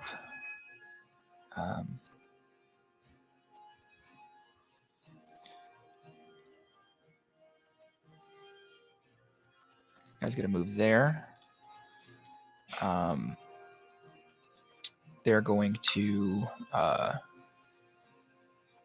yeah, okay. So stock against you. This guy's gonna keep trying to make he's gonna make two-handed longsword attacks. Ain't that guy dead? This guy right here. Yeah, I hit him with a natural 20 for 26 damage. Nope. He Damn him. had more health than that. I would have marked him dead if he died. But he missed with both attacks. I thought you said he had died. My bad. Nope. Xanalor, this guy's gonna make two-handed longsword attacks against you again. One is a double. Damn. One is me. Okay. The first one hits the double, and the second one actually misses you. Yay. How much is it? If it hits a double, is a double removed? Yep. Okay. Just so has to hit it. It's just you and one double left? Yep. Okay. All right. And then Nevis, the two guys are going to try to make shocking grasp attacks at you again. Let's see. One of them is a 14 to hit. Nope. Oh, okay. That's everybody then. All right. Stock, you're up. All right, back to bashing at this guy. That's probably not going to hit with a 9. A 9 does not hit, no. So I guess I'm good there. Okay. All right, Xanalor. Eldritch Blast this fool. Okay. Still disadvantage, yeah? Yes. Son of a 15. Just barely misses. Vershad, you're up. All right. Rashad is going to move towards this corner, 5, 10, in order to go 15, 20, 25, and going to paw at him, setting up the chain. So you that would require you to move through a pillar there. There's this block here behind you is a Well, pillar. if that's the case, let me go back to where I was originally at then. And then what we'll do is it's have to move through a pillar there. You and your fucking pillars. Go up the stairs. But I'd still invoke an opportunity attack, but they never said that cancels the ability. So 5, 10. So here's the first 5, 10, 15, 20 in order to make the claw attack at that guy. Okay. And actually it doesn't because I'm still in melee range with him. Huh. Mhm. I'm an idiot. Mhm. I missed with a 14. Okay. And that ends my turn. All right. Nevis, you're up again. All right, so bonus action, use spiritual weapon. This is what, 4th round? Does it last? Third. That's a good question, actually. It lasts for 1 minute, which you said was like, what, 6 rounds or 10 rounds or 10 something rounds. like? 10 rounds. Okay, so I think this is the 4th time I'm going to attempt to use it, Okay. including the very first time I cast it. Oh, Okay. okay. So Yeah, that's more than. Yeah, it's the 4th because I used 3 of my bonus actions. Okay, so the one to my west then Mhm. for the spiritual weapon, 16 hits. Yep. All right. I don't know if I like this 8 yet. Nope, I don't like that 8. It's only 6 force damage from the spiritual weapon. Okay. And going to attempt for my main action melee on the same guy that I hit before, the one in my north. Okay. And that one is going to miss with a 13. Okay. That's 2 misses on that guy. I know. All right. The cultists are up. I knew they were in a cult. Let's see.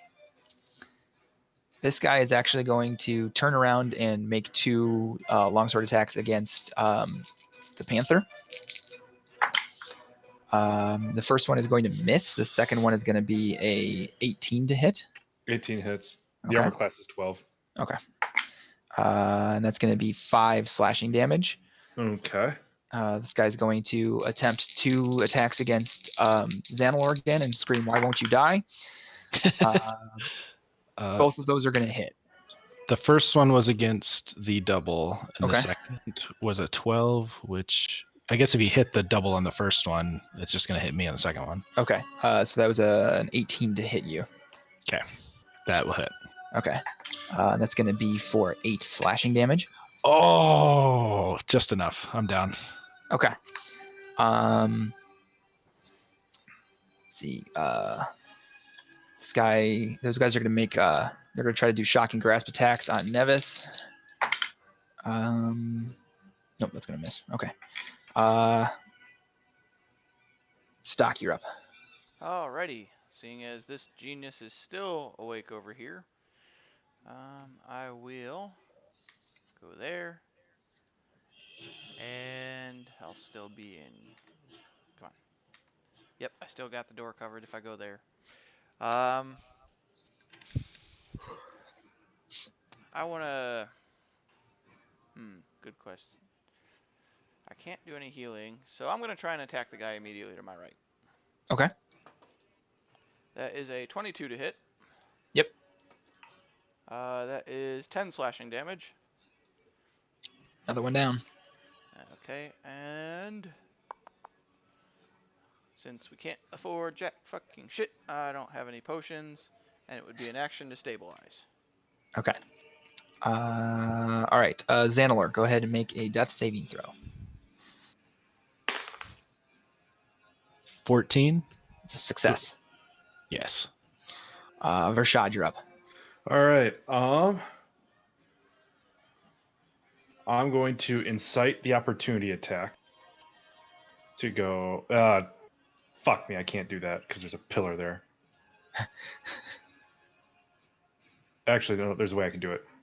5, 10, 15, 20, 25, 30, 35, 40. And I'm right underneath where that is. All right. You do, from the opportunity attack, take 9 slashing damage. Oh, well then, never mind. Yeah, so as soon as I'm there, I'm back to me. Okay. And that spills over for 1, and that puts me at that much life. And if that's the case... Did a dead guy just take an attack of opportunity? No. No, it's the one this next to guy you. is the guy who is taking attack of opportunity. Oh, okay. Because I was trying to go for setting up for the pounce. Gotcha. If that's the case, then that changes everything I was going to do.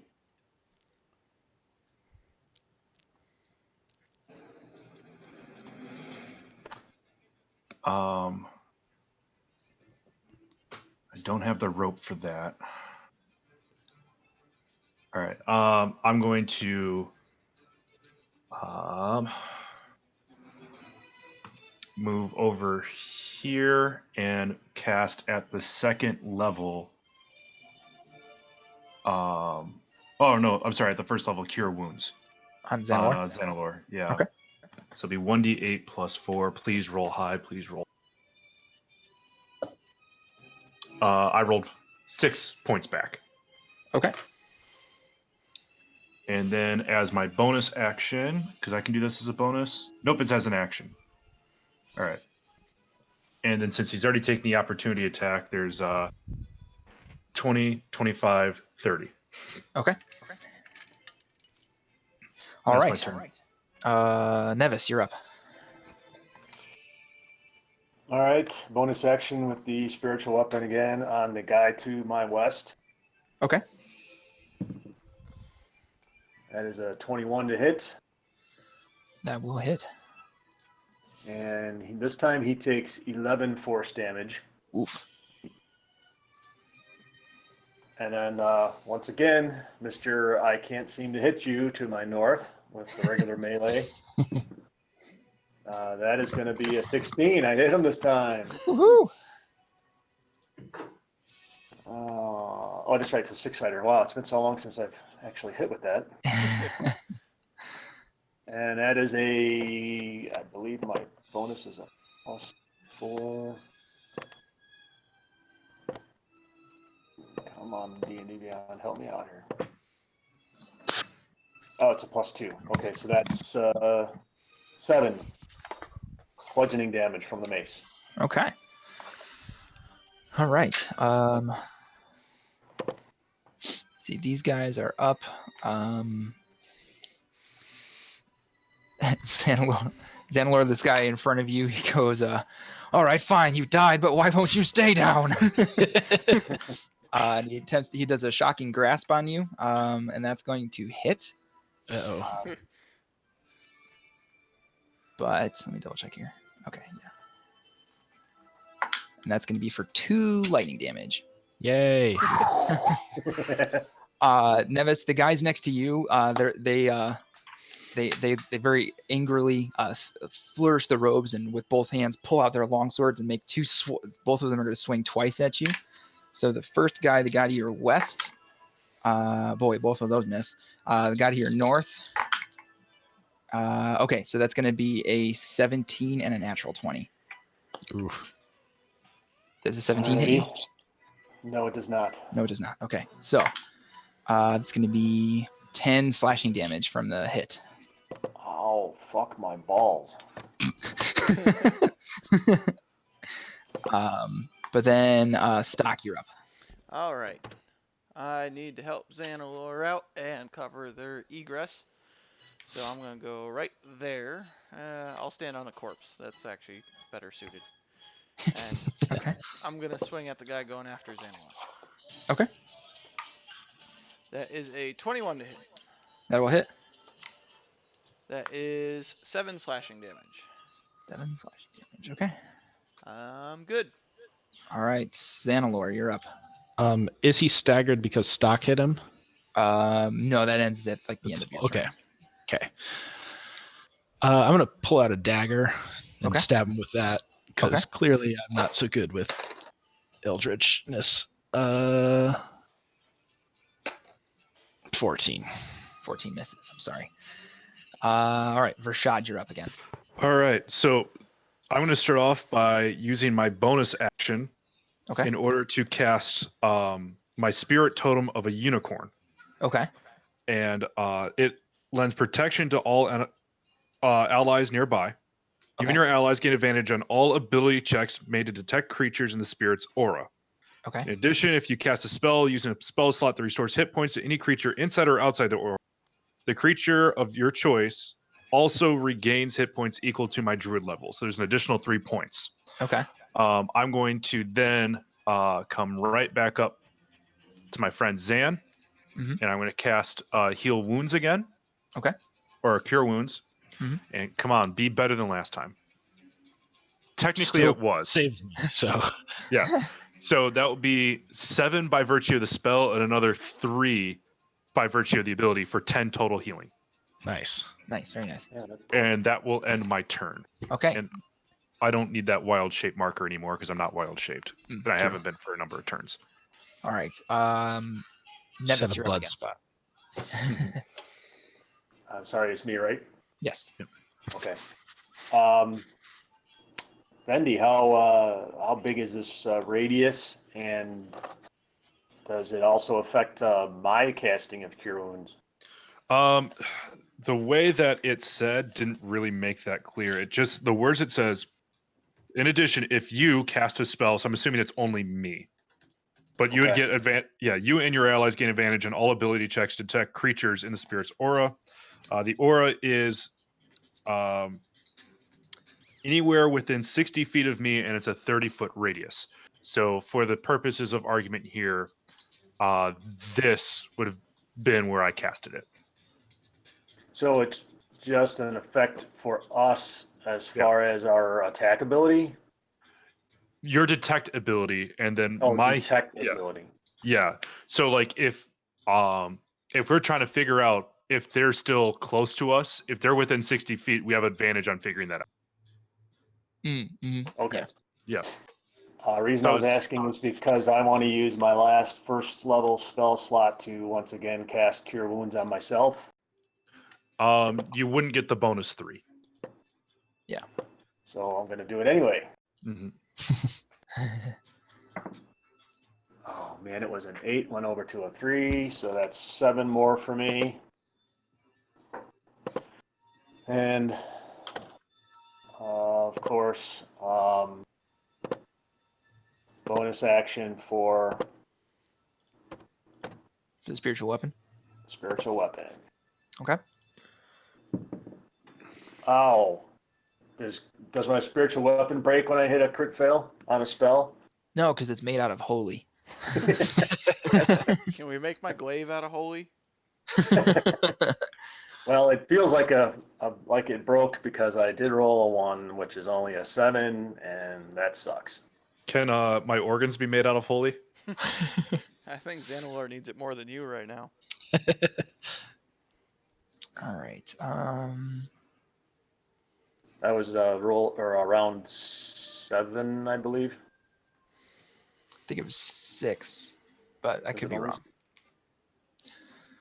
wrong. Okay. So Nevis, at the end of your turn, the cultists are up.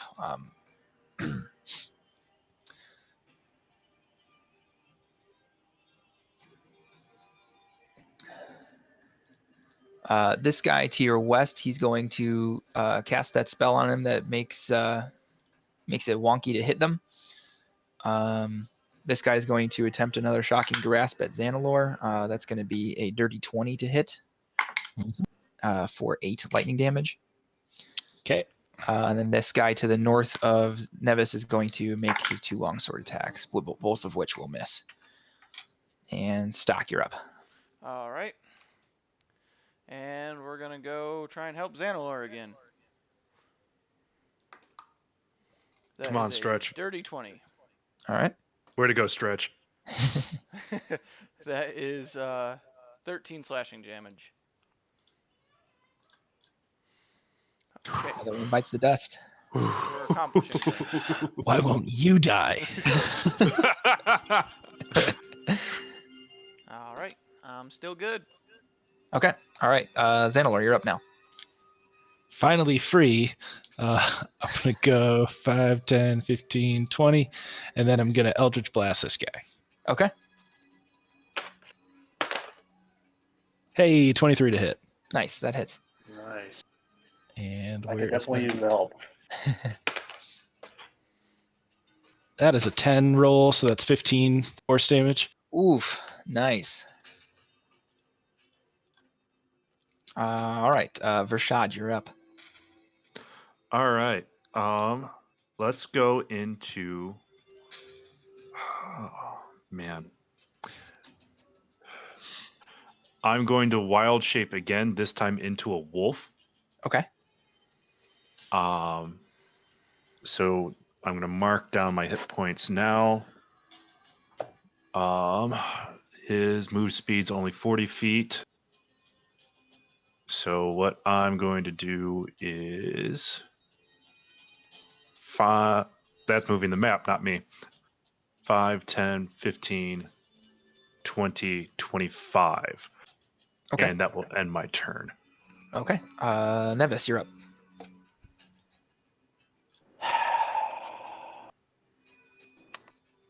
I really hate to do this, but I think I'm going to have to burn my last spell slot. Now do what you need to. We're in too deep now. Yeah. And unfortunately, because of the condition that I am still in, I'm going to need to cast Cure Wounds on myself at the 2nd level. Okay.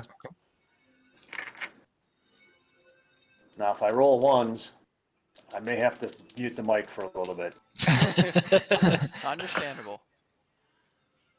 Oh, God, it wasn't much better. That's only going to be 9 more. But Still 9 more. it's 9 more than I had, which should keep me alive for at least 1 more round, and hopefully that will be all we need. Well, we still have all those guys in the back room. Don't even want to think about that right now, Stock. We can make other things happen. Yeah, like we can run. That's one of those things. Running is an action. I might be a man of action, but running is an action. You are not wrong. We can pray Uh, to Seminya. Don't forget about Nanye. your bonus action with the Right. spiritual weapon too. Yeah. So that's what I'm going to do now. Oh, fuck the gods. That's a miss. You can't say that in a temple. He can. And Okay, he first did. off, if it's a Grecian You know- temple, that happens all the time. Shut up. He didn't mean If I'm to going use him. to die, it might as well be by lightning bolt from a god rather than these asshats because I can't seem to hit these fucking guys. All Trying right. To help the lizard folk procreate. So at the end of your turn, Nevis, you're actually going to get an opportunity attack against the guy to your north as he runs off after Stock. So go ahead and roll that should you choose to. Just let him go. What am I, a schlub? Well, Oh, cost good you a reaction. You fucking only get one of God. those. So how do you break a mace? So that was actually something that I was going to address. I don't think... So it's...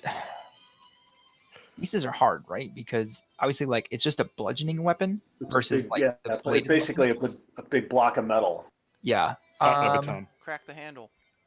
but metal can still shatter. Hairline. It stubs your toe. Cracked handle. Hairline fractures. The whole thing just came off the handle. There you go. It just needs to be re-crimped on. I will say, yeah, as you miss and you hit the ground, Nevis, you feel inside your hand, you feel the signs of the metal fatiguing and fracturing underneath the leather wrap. So instead of a nice solid ring, I just hear this dull metallic tink. Yeah, Because when metal is solid, it will ring no matter what it is. right. And then you also kind of like feel your grip on the mace. It feels different since the metal has like shifted inside the leather wrap. You can tell that something underneath your hand is certainly not right.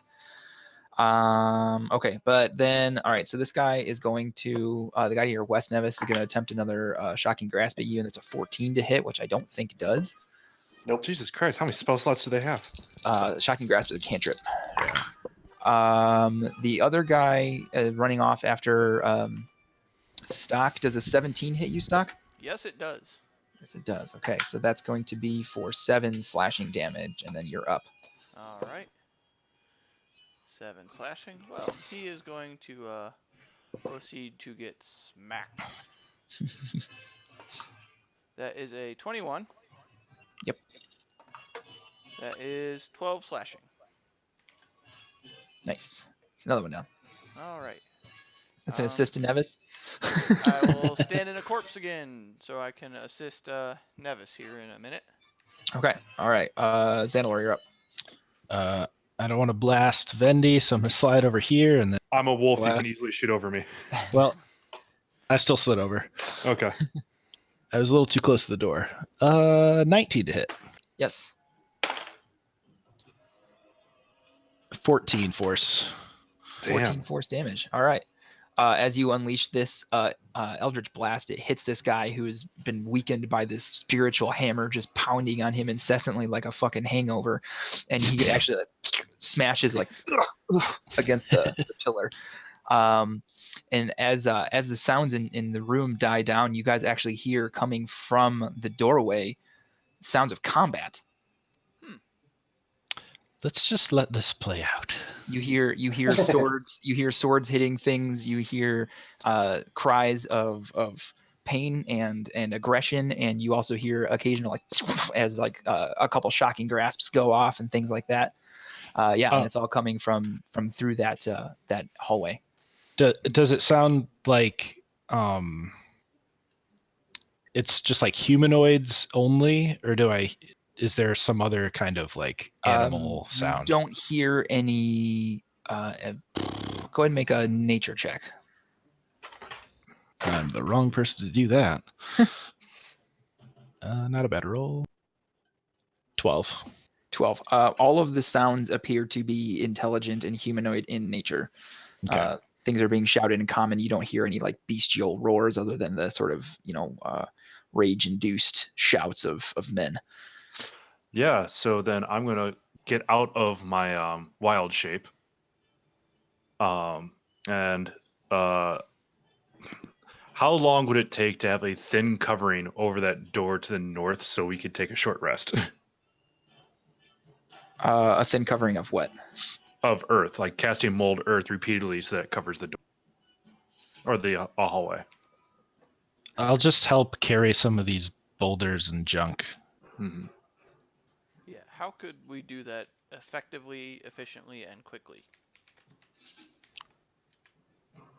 And you guys are trying to block this doorway off for the hour it'll take to do a short rest? Yeah. That's one idea. I guess. So it would be a 5-foot cube of dirt. I want to.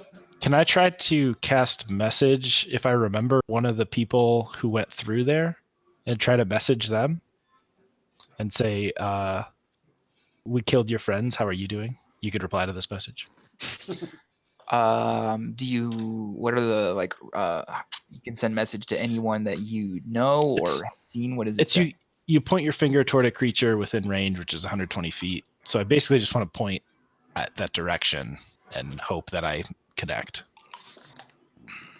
Like, just kind of point down the hall where the sounds are. Okay. Yeah, sure. So you do that, and you said what again?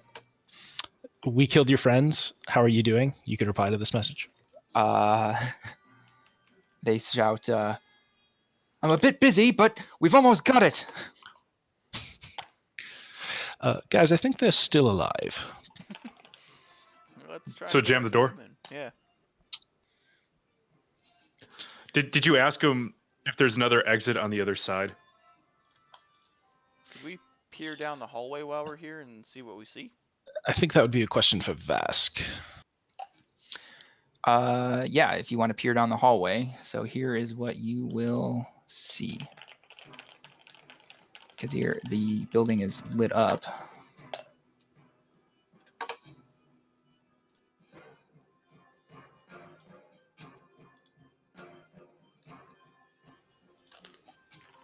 God damn it.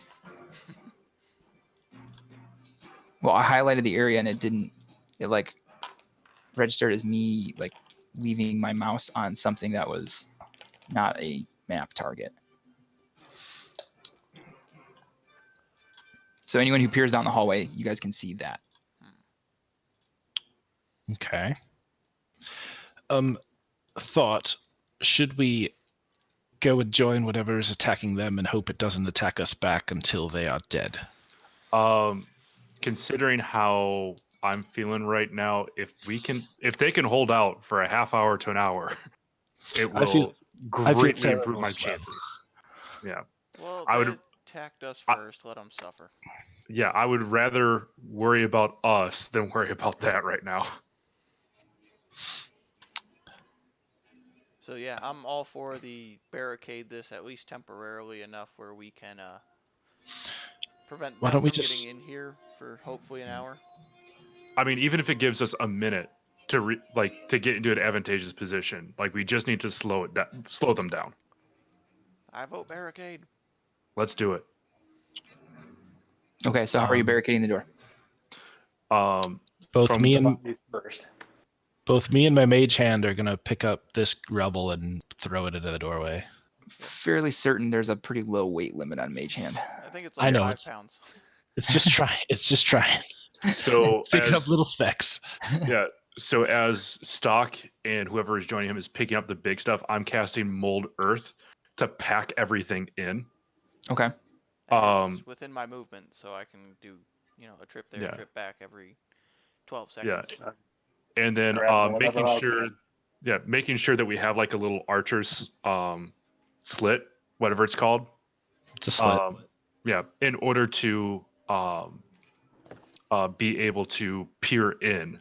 But other than they're just going to be able to stab with a sword once, like through that hole, they can't really do much with it. Okay. Big enough Stock that I can stab and at him. Stock and Nevis, why don't you guys make a individual strength checks for me? And then Vershad, go ahead and let's have you make a intelligence check for like strategically packing the earth into those spaces to try to make it as strong as possible. All right, let's go. I got a Strength 10. check was a 21. Okay. I got a 10. That will be a 19, 17 plus 2. Okay. And then Xanilor, your contribution was the Moving rubble. okay. From Hang there. on a sec.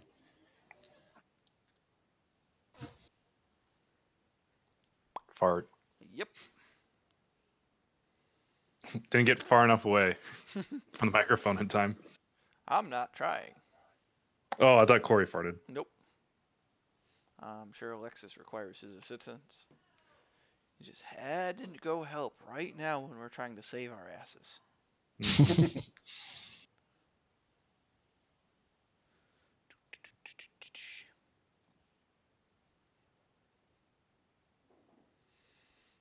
Damn it, I want to know if we succeed. Okay, so it takes you guys a few trips, but you are able to successfully block the door with Vershad spending the time in between trips using mold earth to kind of pack the dirt and stone into the gaps.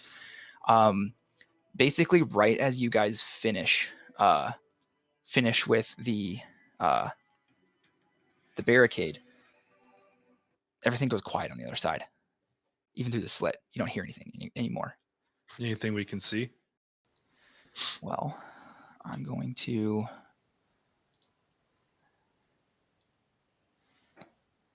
I'm gonna pray to someone.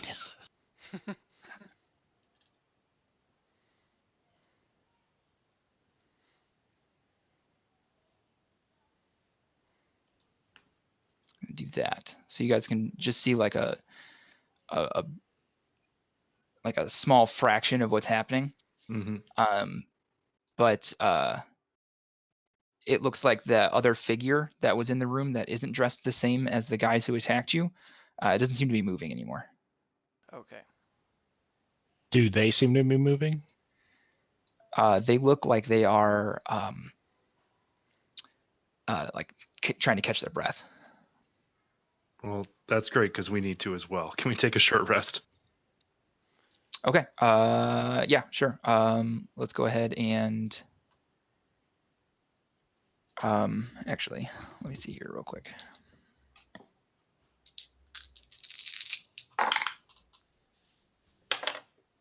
Oh, nice. Okay. Yeah, you guys are able to take a short rest. That's big time. As you guys are getting to the end of your short rest, you start hearing the sounds of people hammering on the wall you've created. Can I poke at him? Yes. Hello. What seems to be the trouble here? You're barging in on a wall. They don't answer. They just keep hammering. Look, at a certain point, you're being incredibly rude, and we're gonna have to do something. Part of the wall starts to crumble. Can I be stabbing at him through the slit? As you're kind of stabbing through, you see that they see the slit and they're not directly on the other side of it. Because that would be stupid. Hey, you never know. I would like to grab the long sword from one of the fallen enemies and use that as my weapon. Okay. I'm gonna stand off to the side here and hide as they're hammering away. Okay. Nevis, go ahead and add the longsword to your inventory. Obviously, still my mace for future repairs. Right. I want to be on that So, side, actually. question here. Mhm. From what I can gather is that those people are right here, correct? From the best you can tell, yeah. I'd like to cast Entangle on the other side of that wall. Okay. So it'll be 20 foot square, and everyone who is there. So I'm going to plan it so that the end of the 20 foot comes right on the side of the wall they're on. Okay.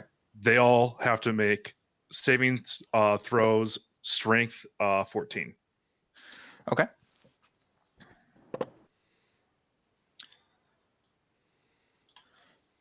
All right. That's one failure. Is recover like 2 failures. just if you like for home brewing, how short rests work? What? In the short rest menu, Uh-huh. there's like by hit dice, and then there's a recover, reset max HP, but I didn't think you could do that. No. That Oh, so basically that- is like if you had any max HP damage, that goes away. Yeah. Oh, gotcha. That makes more sense. Okay. Well, I rolled out a hit dice and I got my life back. Okay. You hear the sounds of the pounding on the wall change to what is Entangle like actually create vines? Yeah. Okay. You start hearing sounds of vines being cut by blades. You want me to make a stealth check for my hide over here? No, you're on the other side of a wall. Okay. I'm just gonna wait for them to dig their way through, and hopefully they exhaust themselves a little bit. I guess at this point I have to ask, like, what is your guys' end game here? Well, I was Killing trying all to of get them? Yeah, I was trying to get them to be entangled long enough where I could mold Earth away, so they still have to cross over the boulders, but we're in the advantageous position in fighting. So give them enough clearance where they have to essentially go prone to get through. Yeah. I like that plan. Or depending on where the boulders is, they have to treat it as difficult terrain, and then they have to sap up all of their movement to get to us. And we're all like, "Hey, guess what?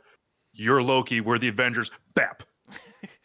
And I want to be hidden here for the first one that pops his head out, so I can get my surprise attack thing on him.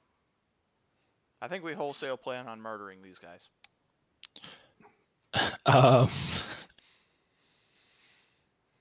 Yeah. Okay, that's fine. I was just asking what the plan was. Yeah. Because it seemed like you guys were contented to just try to slow them down and stand there and stare at the wall. Okay, so I think we were all on the same page of we're just going to let them work their way out and then just murder them. all right, so you're able to clear 5 feet at a time for Shad per round. So we will we'll just keep the same initiative order as the last time around.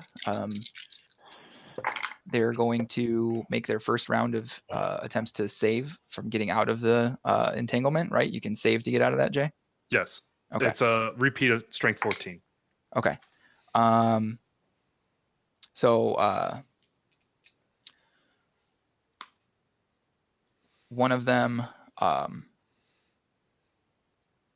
see here.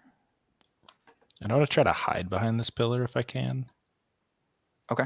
Go ahead and make, since you're right there, go ahead and make a stealth check.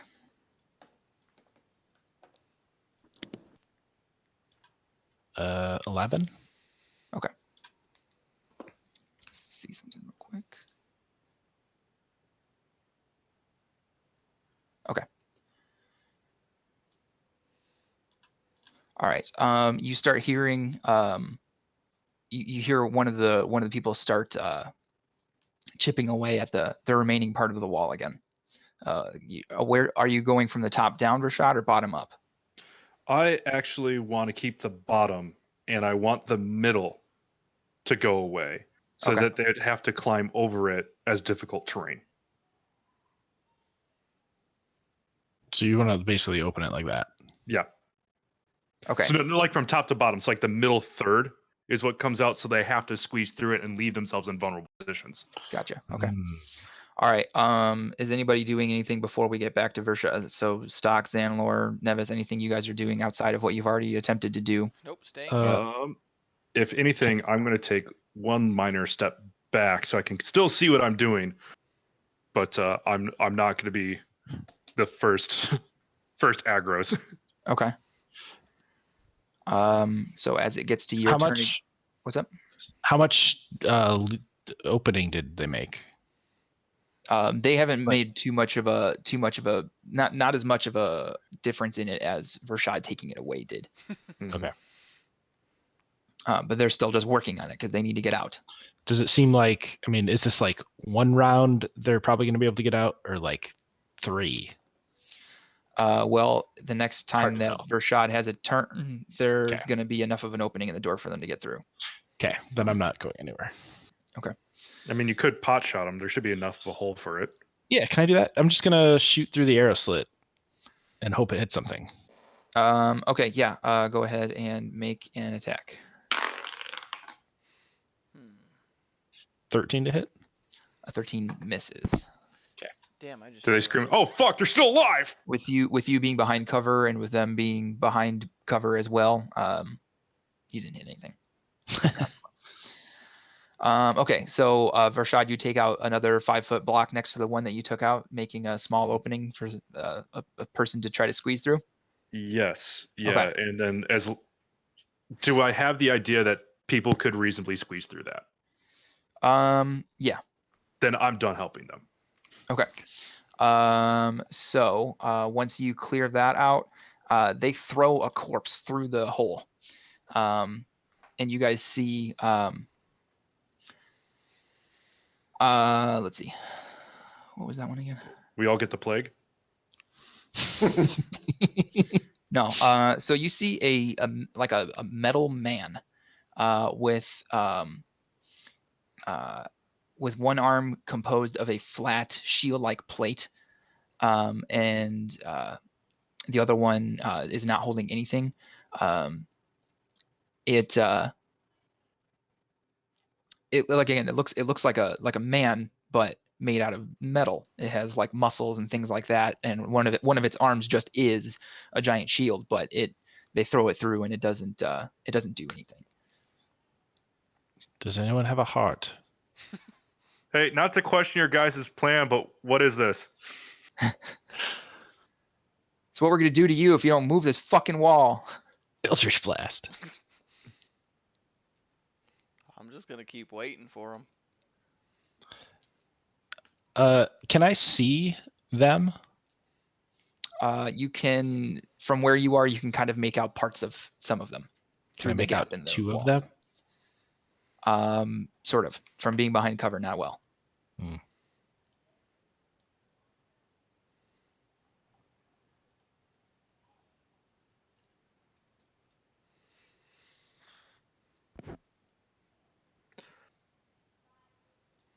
Just gonna keep waiting. Okay. How long does your entanglement last for, Jay? It lasts for up to a minute or until they break out. Oh, until they break out. Okay. Yeah. All right. So you now hear 2 of them going to town on the wall, and parts of it are starting to crumble away a little bit more. Anything else anybody wants to do in this quote unquote round? I have not attacked this round, right? Correct. Then I'm gonna do that. Okay. 17 to hit. A 17 would normally hit, but because of the cover, it misses. Okay. Okay, so because I'm, gonna get in on this, I'm gonna take a step forward. Ooh. What? Nope, it'll have to be next round. I And didn't think of it. just to assist with this, I'm gonna take pot shots from around the corner, sticking my head out with my crossbow. Okay. Because why not? If I can whittle them down, I might as well. Or nope, it's same damage and they're close enough. That is a 19. Okay. That would normally hit, but misses because of the cover. Okay. I'm just gonna keep doing that every round, till it looks like they're about to break through. Then I'm gonna return to hiding. Yeah, I'll do the same thing with the slingshot now.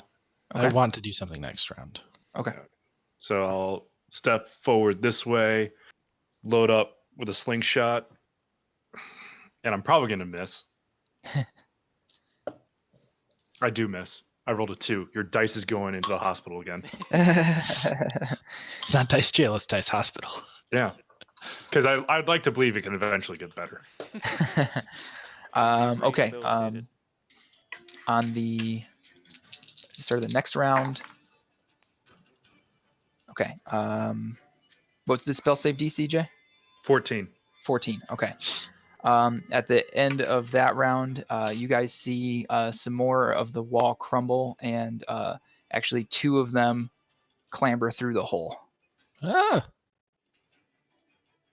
So would I have been able to hide for that or no? Since I was trying to stay hidden around this corner while shooting at them. I mean, you would have been until they came around the corner. You're not hiding behind anything anymore. Well, so I would have essentially a surprise attack on them then? You would if there was anything that would cause a surprise attack to happen. Well, it You know what I says, mean? well, I figured since I was hiding, I would be able to make a attack on them without them being aware. But there's nothing that's like procking an attack for you to be able to do one.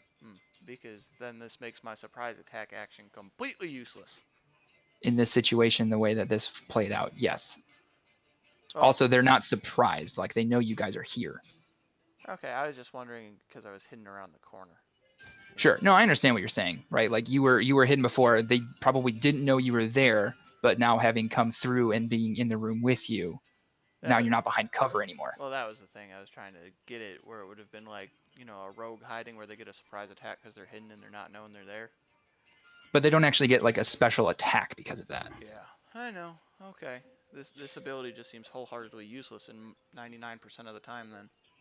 It is very difficult to get surprise attacks in D&D. Basically, we got to sucker punch people more to use that. Yup. I could probably count on one hand, Mike, the number of times I actually got a surprise attack as Lucian. Yeah, I'll figure something out to make that work better.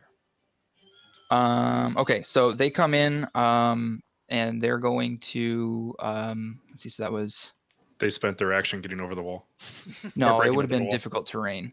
Yeah, but they still had to break it down enough. No, for like them it was crumble. There's 4 of them back there who aren't tangled anymore. Okay. So they're going to come in and try to engage.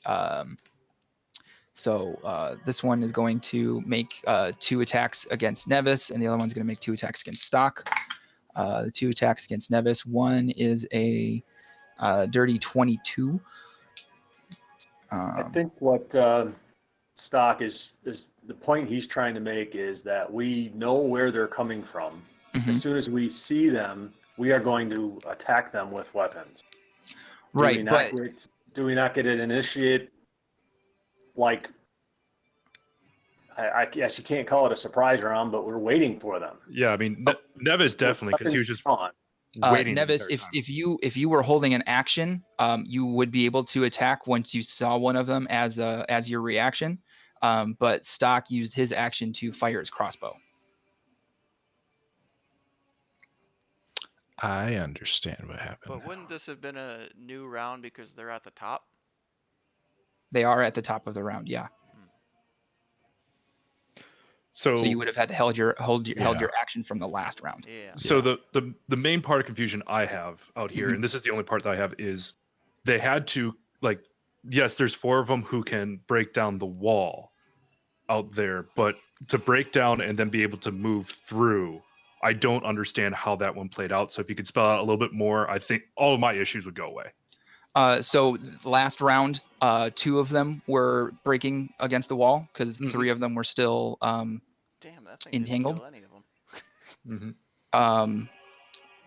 But this and they had shipped away. Like I was trying to imply that they had shipped more of the wall away, Mhm. so it was difficult terrain for them to come through. Okay. However, that would not cause them to take an action So- to get through. Because the way I heard it was like, okay, they broke down the wall. There's their action, and then they moved So through. the wall is still mostly there. Okay. There is a space big enough for them to move. Okay, there we squeeze go. I'm through good as now. difficult terrain. Yeah. Yep. Thank you. I think Okay. all the confusion just came from not understanding how much of the wall had been removed. No, I've got everything solid. Yeah. Okay. So what I'm still confused on then is Mhm. if we had been saying this whole time that we were going to give them a choke point to get through, and which point we would be attacking them as they were coming through said choke point, Mhm. that we That would be a held Forgot. action. that we forgot procedure and threw that whole advantage away. No, so Stock and Zanalor were both using the opportunity provided by them being on the other side of the wall, still yet to come through, to start taking pot shots at them, as I think both of them may have specifically said pot shot.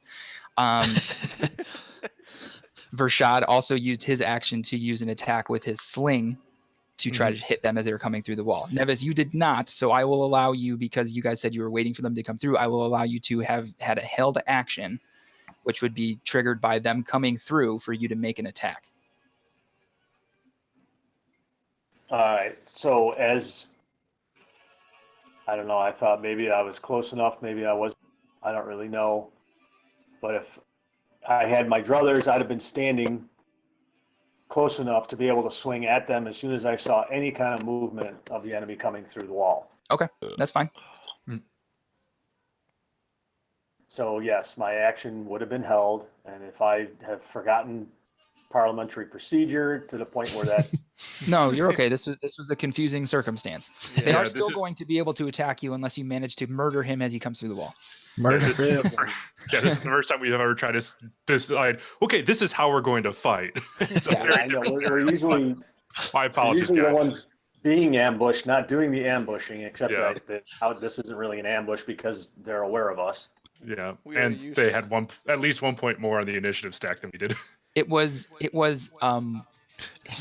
Strange. it was strange. There were some things that you guys did. So, like, for instance, Stock, you probably could have, if you were hidden and had a held action, yes, you probably could have gotten a surprise attack off. But by using your action to fire your crossbow through the hole, without knowing when they were coming through, obviously, like, you didn't know when that was going to be able to happen. Without having been able to hold that action, then you wouldn't have gotten that. You didn't have the opportunity for that surprise attack. You know what I mean? Yeah, that was just my whole point. Is if I had been illustrated better, the consistency or the characteristics of what they were digging out, I probably wouldn't have shot. Well, to put it this way, there are two side by side 5 foot by 5 foot squares of boulder missing because that's how mold earth works. Yeah. And a 5 by 5 square is actually fairly. It's bigger than a human body. Yeah. And so they're able to get through that now. You guys were using that opportunity to fire upon them. So basically, we opened our choke point too much. Essentially. Or On my initiative, I can fix that part. Yeah. all right. I think that's just how the initiative fell and descriptors and us actually trying to use strategy for a change just fucked us all up. It's like the first time we've ever played D&D again. This is what we get for strategizing. Yep. Screw strategy. All right, Let's just go in and Abandon fight the everything. entire cave at once. So Nevis, go ahead and make your held action attack. All right. I didn't use it before because I kind of figured this was going to happen anyway. Not in this particular fashion, but I would like to invoke Blessing of the Forge. Okay. And, oh my god, he's going to set him on fire.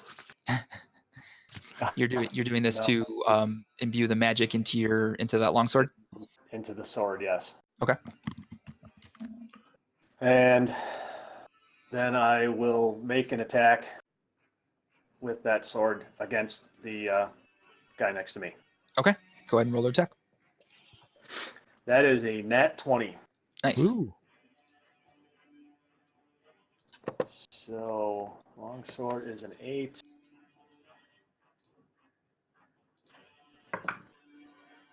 So that's 5, that's 10, it's 12, 13 slashing damage. Okay. All right, so that is resolved, and now we're going to resolve the one of the two attacks that landed against you, Nevis, with a 21. So that is going to be 5 slashing damage. Okay. And then Stock towards you. One attack will hit, and that is going to be 5 slashing damage. How dare he? All right. You guys, Xanalor, through the din, you can kind of see 2 more people come up to the wall, and they're going to start to come through. And you see a guy in the back just kind of like still like against these vines that are holding him. And he actually winds up finally like shedding them off and making his way forward. So now it is Stock's turn. All right. Just to help thin the numbers, I'm gonna go after the same one that Nevis went after. Okay. So you're kind of reaching across. Yep. Okay. That is not gonna hit. So Okay. because I can, let's go action surge on this guy. Okay. That's not gonna hit either. This isn't gonna end well. Let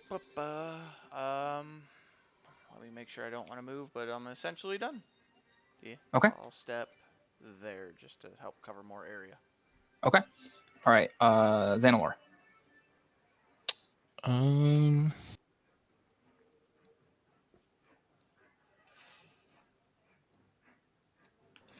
gonna try to cause fear on the 2 guys in the front. Okay. So it's a wisdom saving throw. Okay. Good call. All right. Let me see what their wisdom may be. Okay. So one got a 16 and one got a 10. It's a 15 DC. Okay.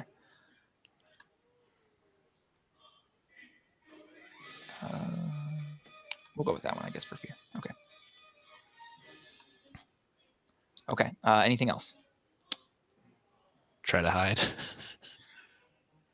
All right. Yeah, you are behind the pillar. You can't hide as a bonus action though, correct? Or can you? Probably not. I don't think so. Okay.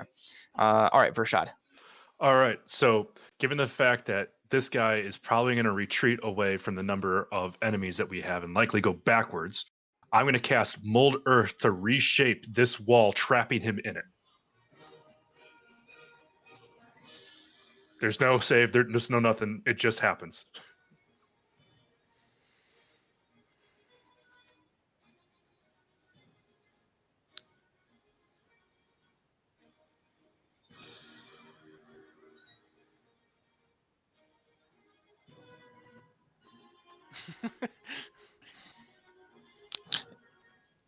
You did an interesting thing, I think, is what that means. That's the face of, huh?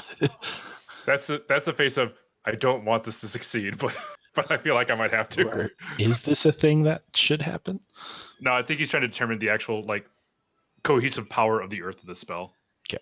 Yeah, so what it's looking like, especially since it doesn't have like force to damage it, I think while it's happening, he would be able to like kind of I'll have him make a dexterity saving throw to Not not be not to get not on the stuck. other side of the wall.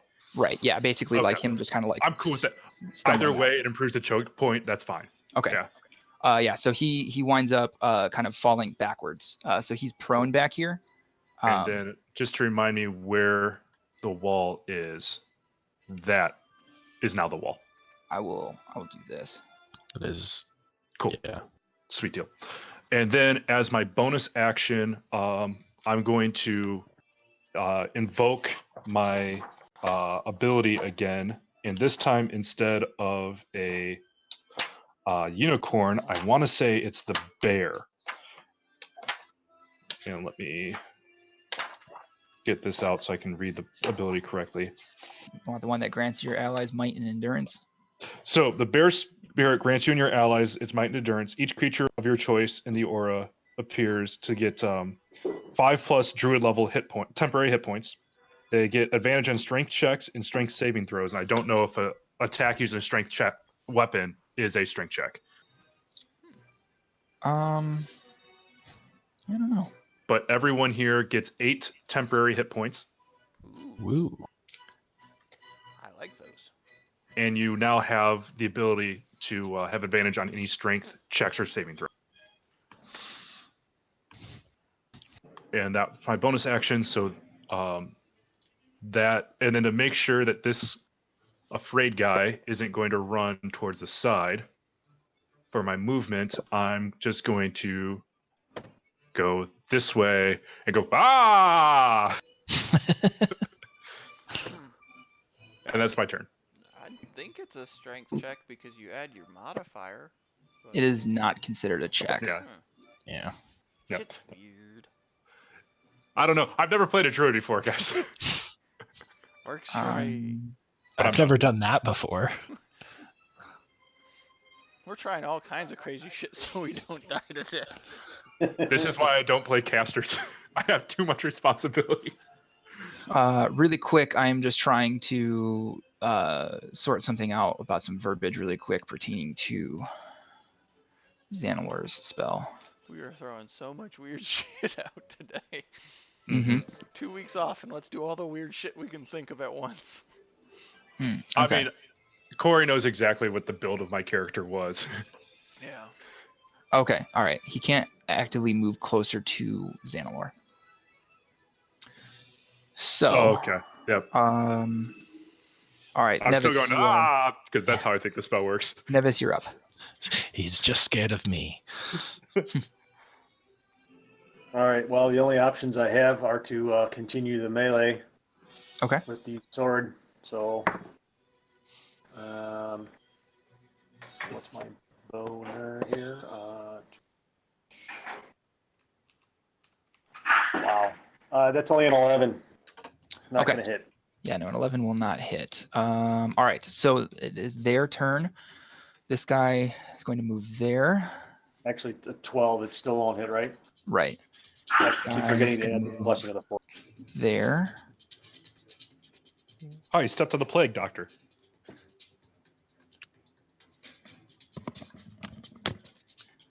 This guy is going to stand up.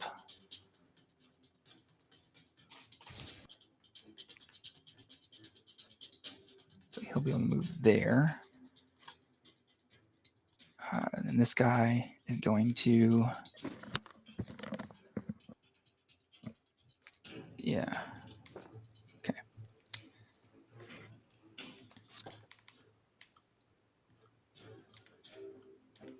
And then Nevis, you'll get an attack of opportunity on this guy, and Xanalor also, if you wish, it has to be a melee attack unless you have Warcaster. I don't have Warcaster. Okay. So I can melee attack him with a dagger. Yep. 14 to hit. That will miss. And Nevis, you have an opportunity of attack should you want to take it. 17 to hit. Okay, that will hit. Go and roll damage. Max damage for 11 slashing. Okay. As this guy runs out, you see he is carrying something. Would I get an opportunity attack against that guy that ran? He would. Yes. Just because I don't want him getting away. Could I Well- burn that? What? You would have had to go through his range. He would have been Yeah, I 5. know, but there's also a pillar between where he went through, where he left Stock's range. So like he didn't get out of range until he was like there, right? Right, And that's Stock's through the range pillar. ends here. Hmm. So, Stock, I will let you roll an attack of opportunity, but he will have partial cover, essentially. Could I burn that inspiration I've been sitting on for like 3 weeks to get advantage? Yes, I'll do that then. because we don't have any bards, and because inspiration gets used so infrequently, I will allow it to extend to attack rolls. I've used inspiration twice this campaign. That is an 18. Okay, 18 will hit. Yeah. Okay. That is 9 slashing damage. Okay. Does that mean he stops where he got hit? No, No, I don't have because- Okay, that's only if you have Because Sentinel. Mike does not have Sentinel as a Gotcha. All right, but Stock, you are up. Inspiration can be used on attack rolls, though. We've always allowed it. Yeah, because the book allows it. Yeah. I was under the impression that the player's handbook said that it could not be used on attack rolls. No, is what we made the mistake on is I tried to use it to force a resave. So, if you And have that's what led to inspiration, the you original can issue. expend it when you make an attack roll, saving throw, or ability check. Spending your inspiration gives you advantage on that roll.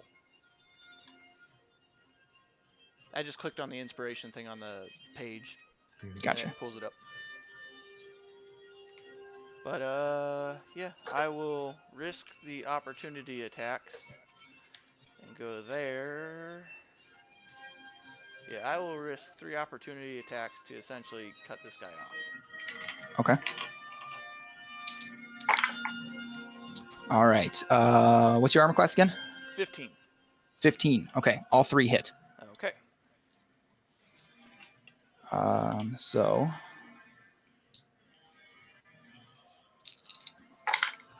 that's going to be 17 slashing damage. Total?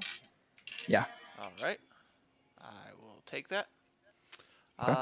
And then I'm going to make a chop at the guy running away, carrying whatever he's carrying. Mm-hmm. That is an 18 again. Okay. That is 8 slashing damage. Okay.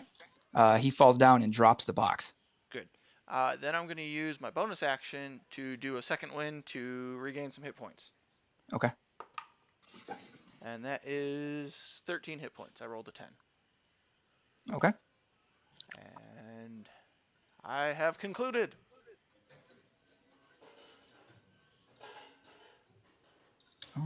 Why don't I have an option? Oh, there it is. Okay. All right.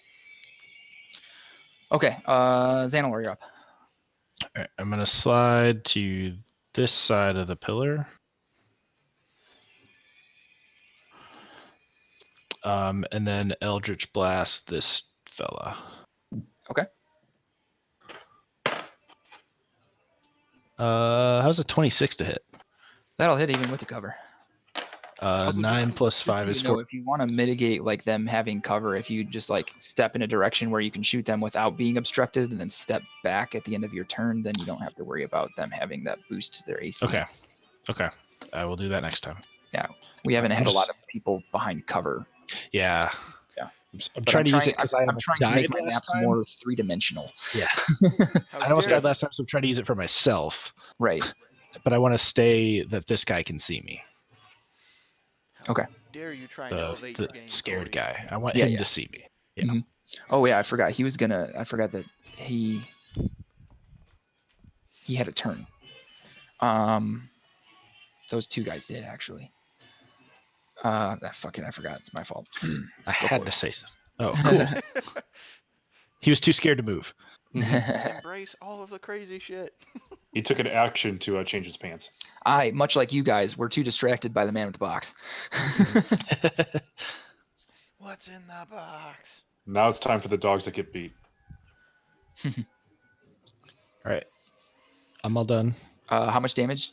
Did you ever roll damage? Oh, sorry. Yeah, 14. 14 Okay. force damage. All right. Vershad. All right. Let's start off by using.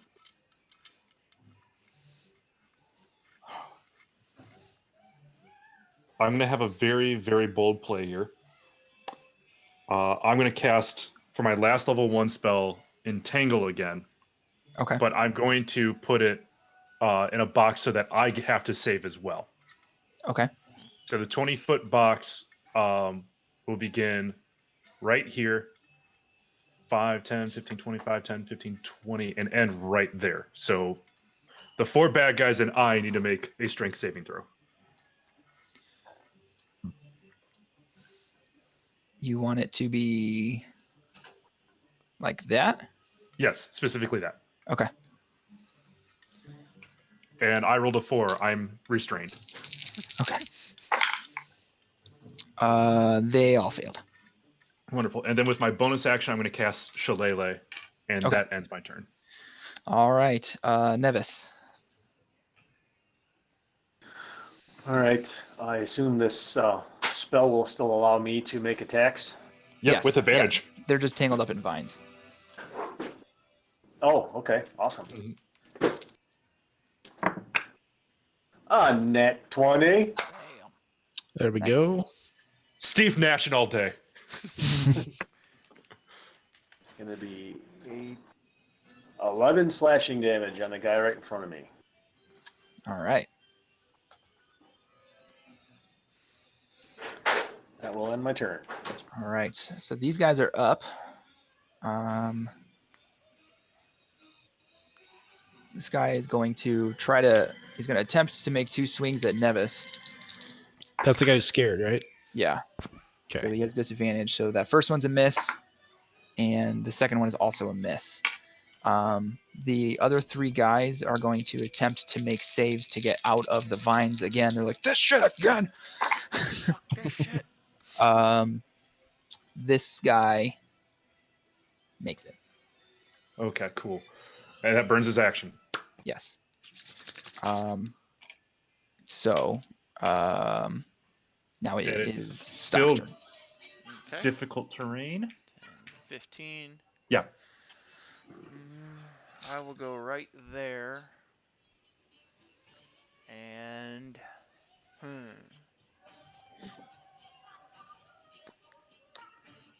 I'm gonna go after the one in front of Uvender. Okay. Actually, I'm gonna go after the unrestrained guy. That makes more sense. You're right, it does. Because he's gonna, I bet you, run for that damn box. Yeah, I ain't gonna hit. Okay. I rolled No, you have 8. advantage, dude. No, I went after the Oh. unrestrained guy. Oh, never mind. Yeah, I'm gonna shut up now. Because I want to try and avoid him from getting anywhere. Is there anything else I can do as a bonus action? Nope, I am spent, so I'm gonna go 15, right there by the box again. Okay. Because I want to cover that box. Okay. Xanilor. Pop out there. Eldritch Blast for the south guy. You have advantage. Oh. That's very, very good because that's a 25 to hit, and it would have been a 13. 14 more force damage. Wow. All right. And then I'm going to hop back behind the pillar. Nice. Okay. Vershad. All right, I'm gonna spend my inspiration in order to make this at a straight roll instead. But I'm going to attack the restrained guy right in front of me with the shillelagh. Okay. That is a 22 to hit, 16 plus 6. Nice. And just to see what would have happened. It would have been the same thing. Oh well, I needed the inspiration. For 3 plus 4, 7 bludgeoning damage. Okay. Nevis, you're up. All right. Once again, guy in front of me. Con Avantido. Not a 20 this time, but it is a 19 to hit. That will hit. Yes. That is only for 4 slashing damage. That's okay. We finally killed one of these cultists. Killed one with spiritual hammer. Oh, that's right. You did. Just one though. Yeah. No, you're right. I'm sorry. Yeah, Jimmy Carter isn't really good at hurting people. You have done damage to most of them, though. But he did build a house. I am forever going to be the assist leader of this group. I don't know. Right now, I've got an assist on almost everything in this battle. If I step forward into this box, am I going to be under some sort of a spell? No, it's only based on when it's cast. It's difficult terrain, but it will not restrain you. All right, then I will take my movement and move there. Okay. To hopefully be able to keep that guy from going anywhere. Okay. All right. So at the end of your turn, it is now their turn. This guy is going to 10, 15. So you go ahead and, no, sorry, that's 20.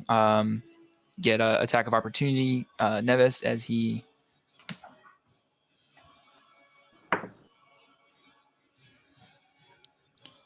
Did I get one as he crossed the pillar there? It would have been melee range. He went from that square to that square, so he actually avoided your melee range with the pillar being in the way. Okay. Fuck. Trying to help I think out. a 15 misses, right? Yes, it does. All right, so he's going to run there. This guy is going to use his action to try to break out. He rolls a 15. Does that beat your spell DC? Just does. Okay, all right. So he's no longer restrained, but he can't move anywhere near as far. So 10, 20, 30. So go ahead and make an attack of opportunity for Shad. Do so at disadvantage. Mm-hmm. That's a 9 plus 6, so that'd be a 15. That will miss. Mhm. All right, Stock, you're up. Have either of these guys been injured that I've seen? Have they what? Been injured. That you have seen? You might have seen one of them get whacked with a shillelagh. With log. Yeah. Okay. Log the shillelagh. Mhm. I would go after the biggest threat. That guy has dashed and Yeah, the guy immediately in front of the box. yeah. Actually, I'm gonna. Can I grab that box as my action? You can. Okay. And that being said, I want to take control of the box. Good call.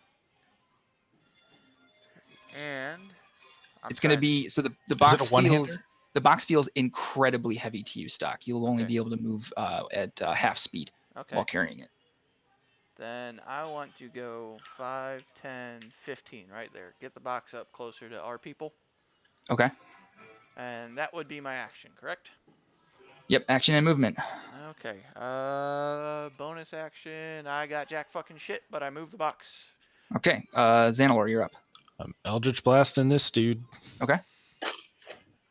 Please be good. Am I still at advantage? No. No, Aw, he's not I restrained. missed. Okay. All right. Vershad, what are you doing? First off, I break Draw concentration. Yeah. Okay.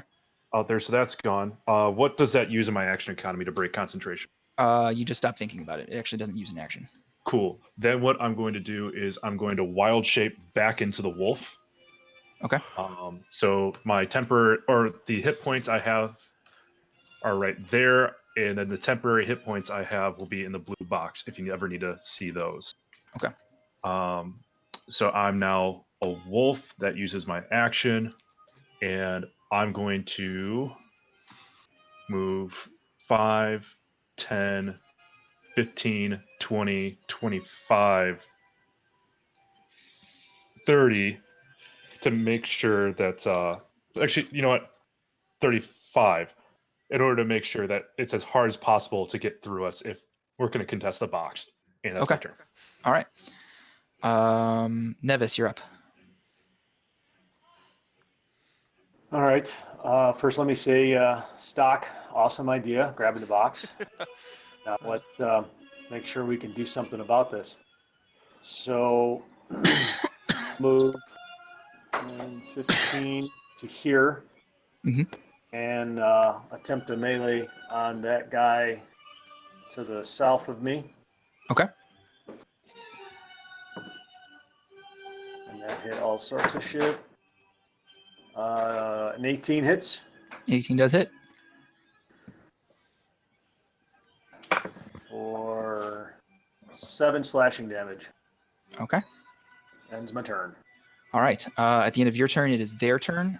Stock, I need you to make a strength check, but at disadvantage, as this guy tries to wrest the box from your grip. Box is very heavy to you.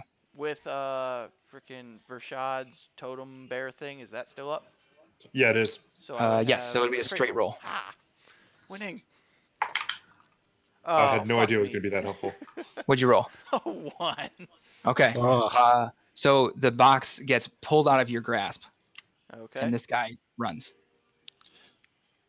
I'll get him. Nevis, Stock, Vershad, you guys will get an opportunity attack against him.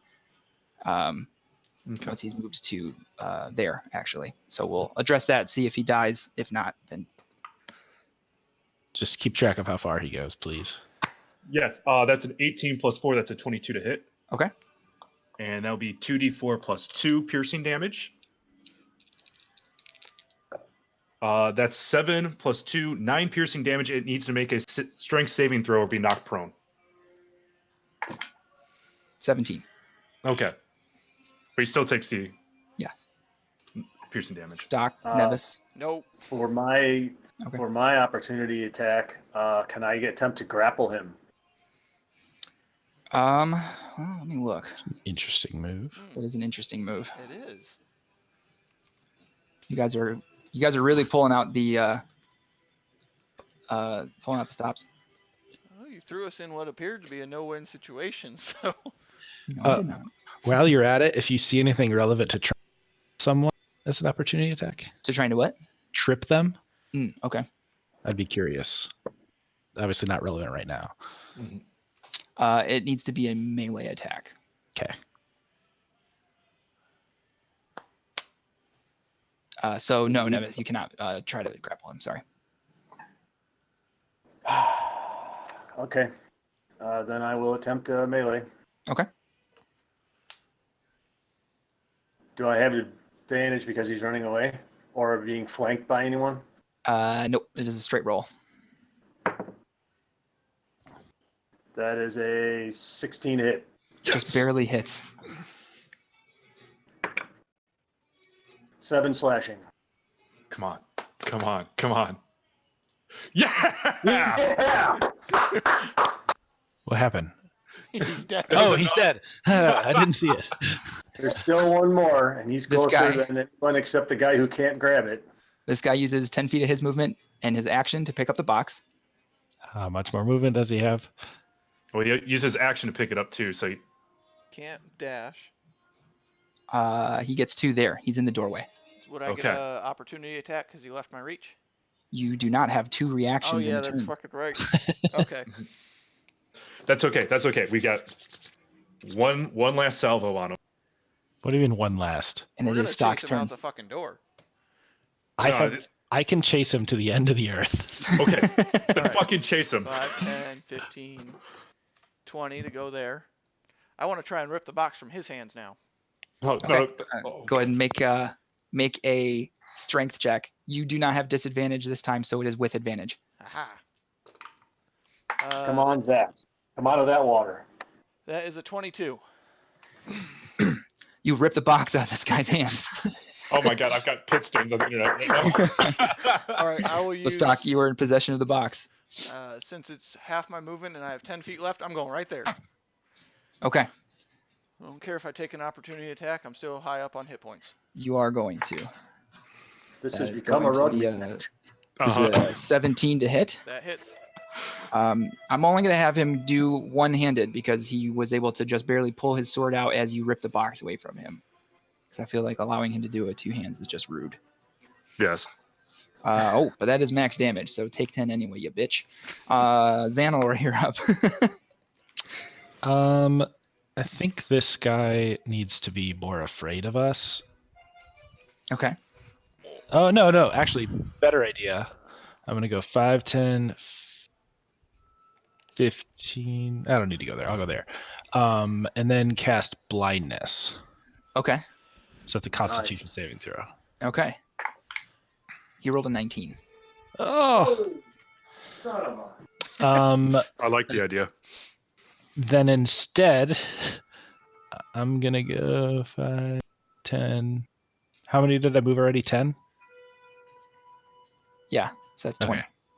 25. I get 30, so I'll go one more step up. There. So that's actually like off the map, technically, that area. Oh, okay. Well, I go there as far as I can. Okay. All right. Vershad.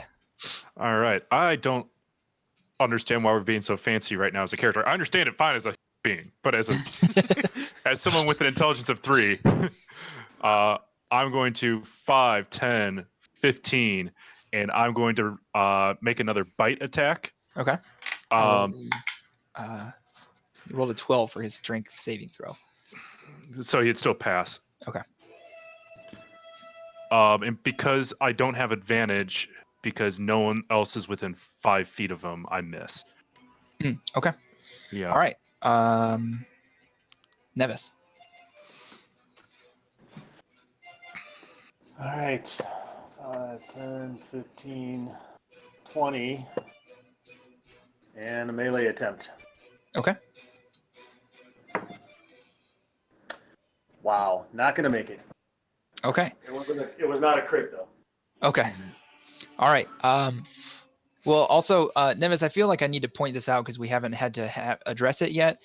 If you cast Blessing of the Forge on your weapon and roll a 1, your weapon is technically unbreakable because it's magic. So it is technically like there's a third benefit to that with this new homebrew that we're doing in this campaign, which is it's break proof. All right.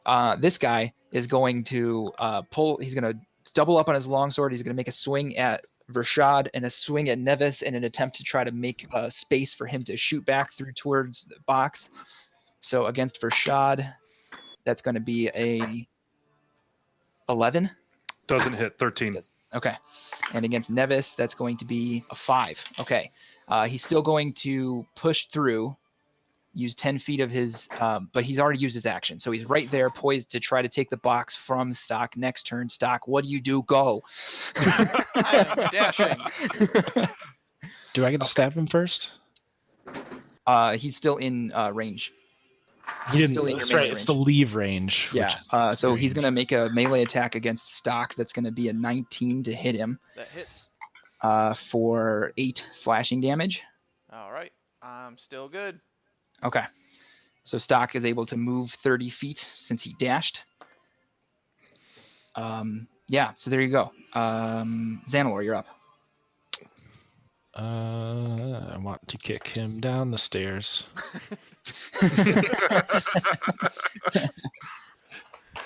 I'm going to kick him down the stairs. Okay. Roll Is that a strength? say you're proficient with your feet, so yeah, roll a strength-based attack with proficiency. So it'd be like an unarmed. Okay. Strength-based, that's good. With proficiency. So I add my proficiency. That is 16. Okay, a 16 does hit him. You connect with your foot. Yay. Now go ahead and roll a d4. That's a Actually, 3. no. What's your unarmed strike damage? I have to go to this page for that. Unarmed, 1 damage. 1 damage. Okay, so he will take 1 damage from you kicking him demurely, and he's going to make a dexterity saving throw to see if he falls down the stairs or if he just gets hit. Right. That's going to be a 16. So yeah, he will stay standing, but you did kick him, and he'll stumble. He'll stumble in that direction. Let's get that corpse out of the way. So Nevis would get an opportunity attack.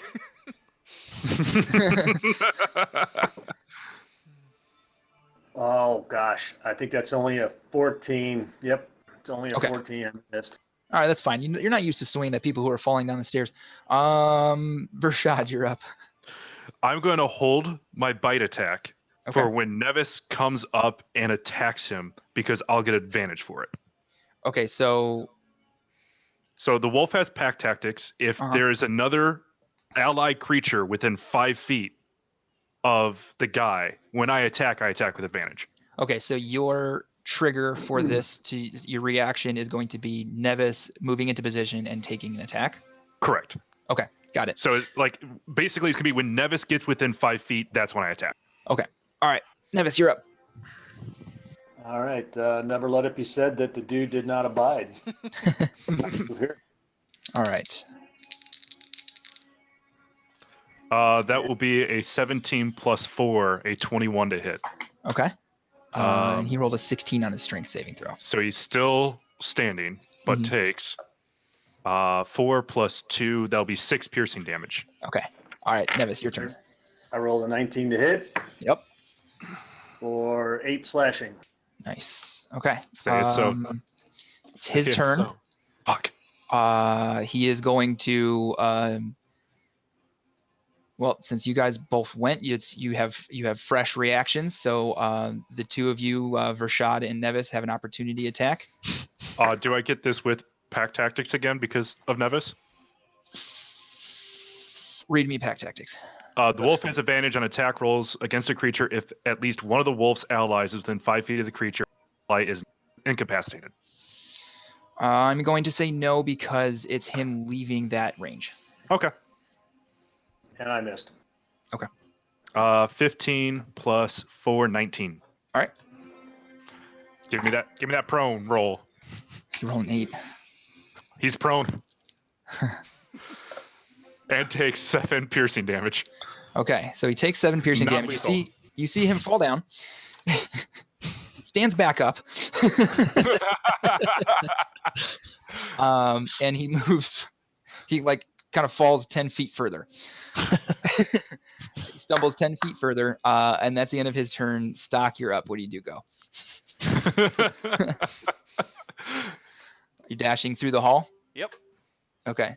Dashing through the hall. Heavy box in my hands. Where do I go now? Where are all my friends? That's exactly what I'm trying to do, is just give it so that he has no choice but to go back through everybody if he does knock me down. Oh, actually, you need to move 5 feet further back Okay, that's fine. I just pushed the button because I couldn't see shit. because you had to get through the difficult through there, terrain wall. Yep. Okay, Xanalor, you're up. Step down here and Eldritch Blast. All right. 20 to hit. What's your bonus again? Plus 7. No, I meant like your damage bonus. Your charisma. Oh, plus bonus. 5. Okay. How do you want to do this? Fuck yeah. Fuck yeah. You should have just fallen down the stairs. And then just blast. Yeah. Okay. For level 3, that was on par with the Tiamat fight. Yes.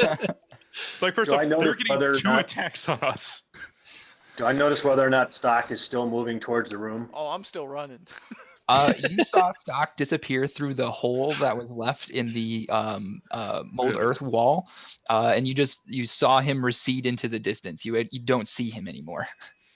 I simply yell out as loud as I can, Stock, do not go into that room. Don't go towards the light, but it sounds like.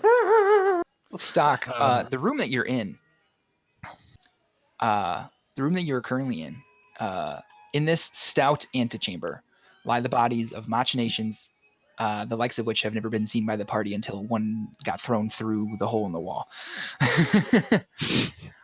So metal men in this room as well. 3 with arms made of blades, and 2 with one arm composed of a flat-like shield plate. And various weapons in the other hand are found scattered around across the room. While some of the machines appear to have been forcefully decommissioned, others appear to be completely intact. The intact ones are slumped against the wall at unnatural angles, like a suit of display armor that has fallen over. Years of dust layer the inactive machines.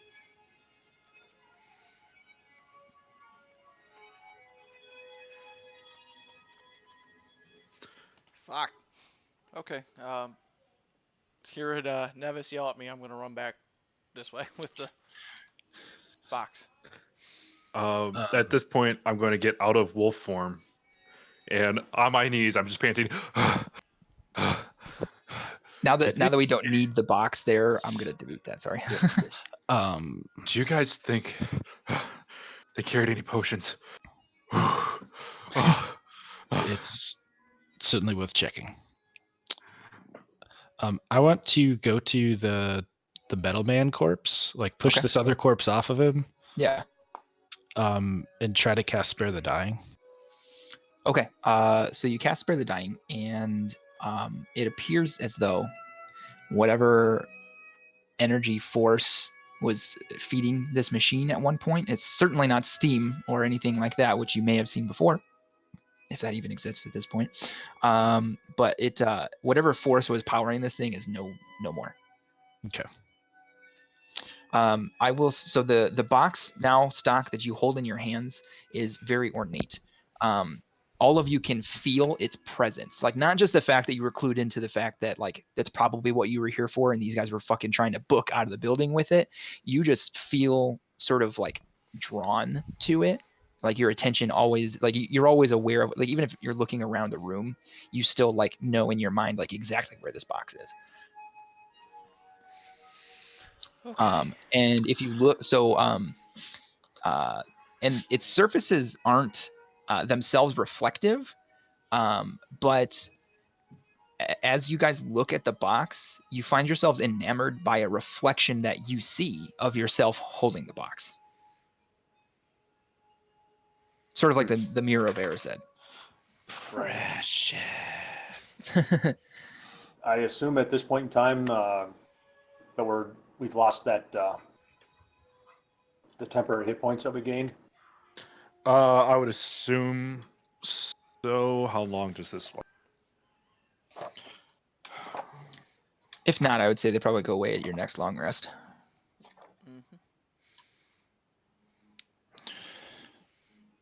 Spirit persists for 1 minute or until you're incapacitated. Yeah, so it's gone by now. Okay. I'm down to 12 hit points. I didn't take a hit in that second fight, Yeah, me either. so I'm good. Would you guys like to take a quick 5-minute break before we continue? Fuck yes. Yeah, That's fine. That was Okay. Because that was like a 3-hour no break. So well, he threw a Tiamat fight at us. Mm-hmm. Don't sound so incredulous. You had uh, fun. It was. That's why we were pulling all the goofy shit out, because you're like, hey, death fight. I Corey, just want to let you know that 3 out of my 4 first level spells are all entangled just to buy us time. That was fucking awesome. Jesus Christ. I thought for sure. I could have sworn it was a repeat of the Green Dragon Cave. there was a moment where I thought we were all gonna die. Yeah. What were you gonna say, Scott? Just don't delete the corpses. Okay, yeah, sure. Yeah. We want to loot them. Yeah, Yeah. I'll be right back.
That was intense.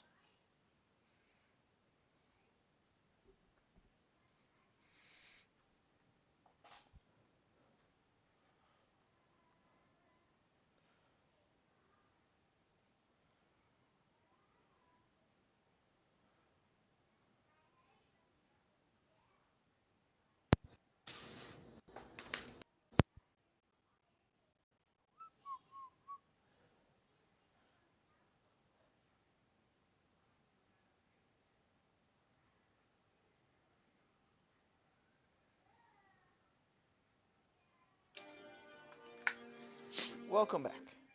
Thank you. Yeah, That was fun. that was intense, man. That was really cool. I was really proud of you guys. Yeah. Well, I wasn't, and then I was. I was saying when we almost died, and then when we made it a lot better.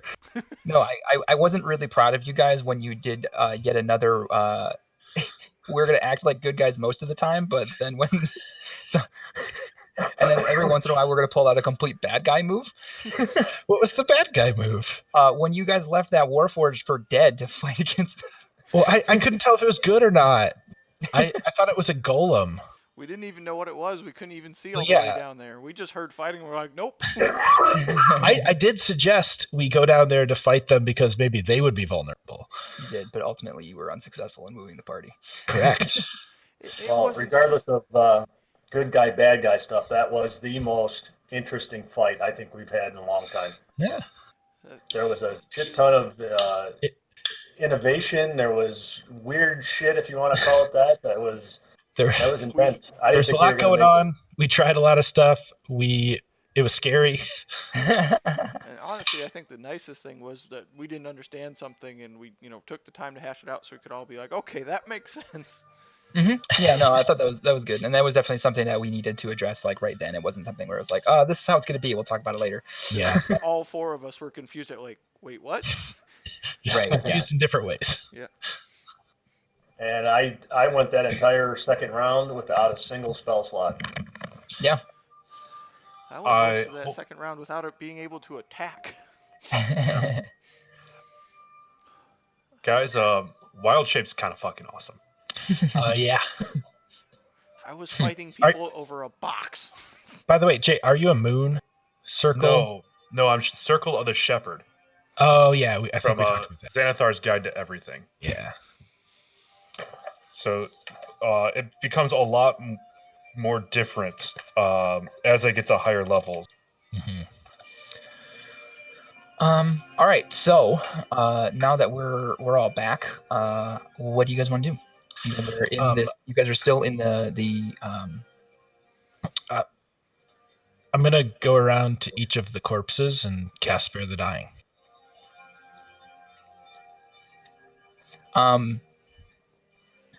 So here's the thing about Spare the Dying. Mhm. It spares someone who is still dying. Yep. Not people who are all the way dead. However, I would say that probably this guy here, the last guy to go down, Mhm. You could spare him and he would be unconscious. Okay. That doing I'm that. okay with. One of them I'm okay with. Many of them I'm not okay with. But I will say this too. So like he is not actively dying. However, I would say his status is critical. Yeah. We'll set the box down and start rummaging. Okay. And then after that, just loot everybody. Yeah. Okay. Stock, as you set the box down, you feel like you still are able to go about your rummaging, but like you feel compelled to like go pick it back up. It just has this like magnetism. The box has charisma. It has a certain je ne sais quoi. It has a certain je ne sais quoi. I'm gonna keep my rummaging because I just did a d20 to see if I'd keep rummaging or if I would go back and sit by the box. Nope, I'm gonna keep rummaging. Okay, all right. So you guys find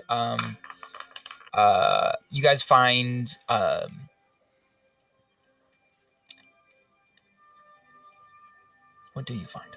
I'll say you find 100 gold pieces across all the bodies. 1, 2, 3, 4 of us.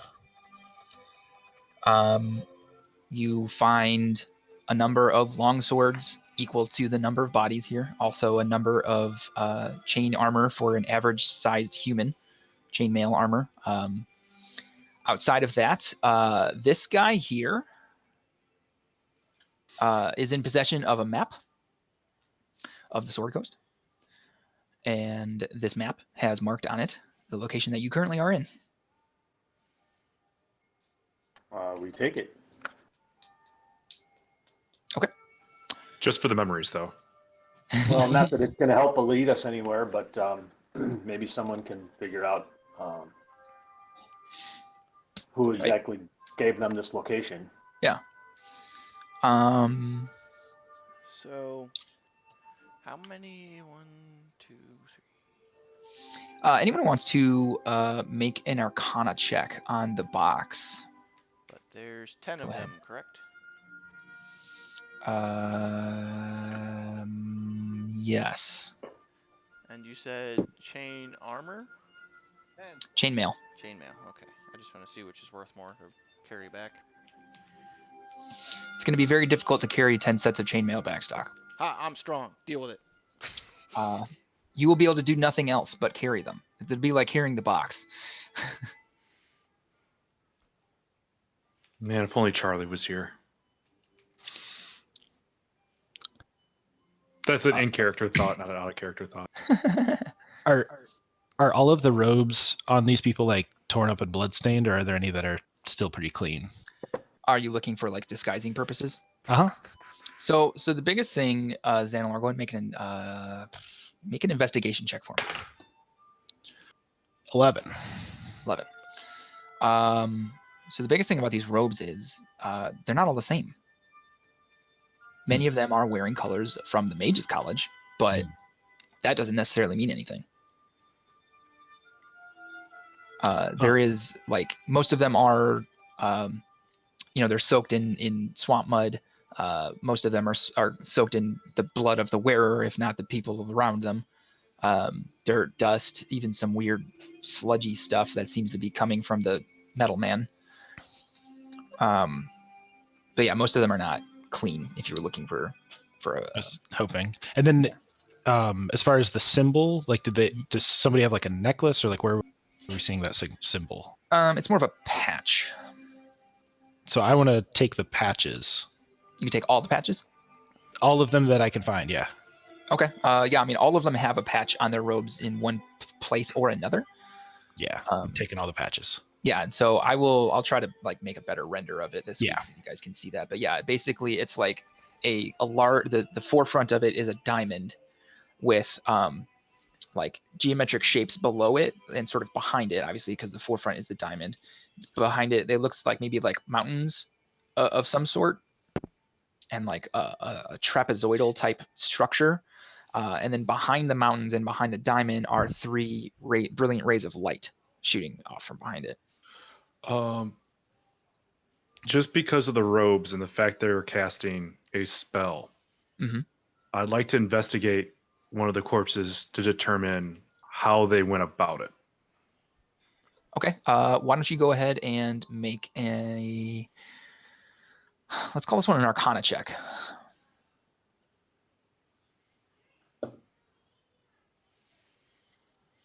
$11.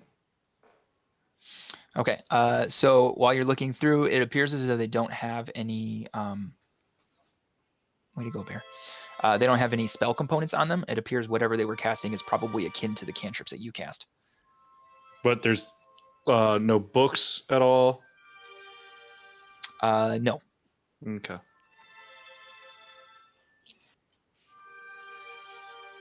So I'm curious, how many of these chainmail sets could I reasonably carry? Well, do you want to dump out the entirety of your backpack or no?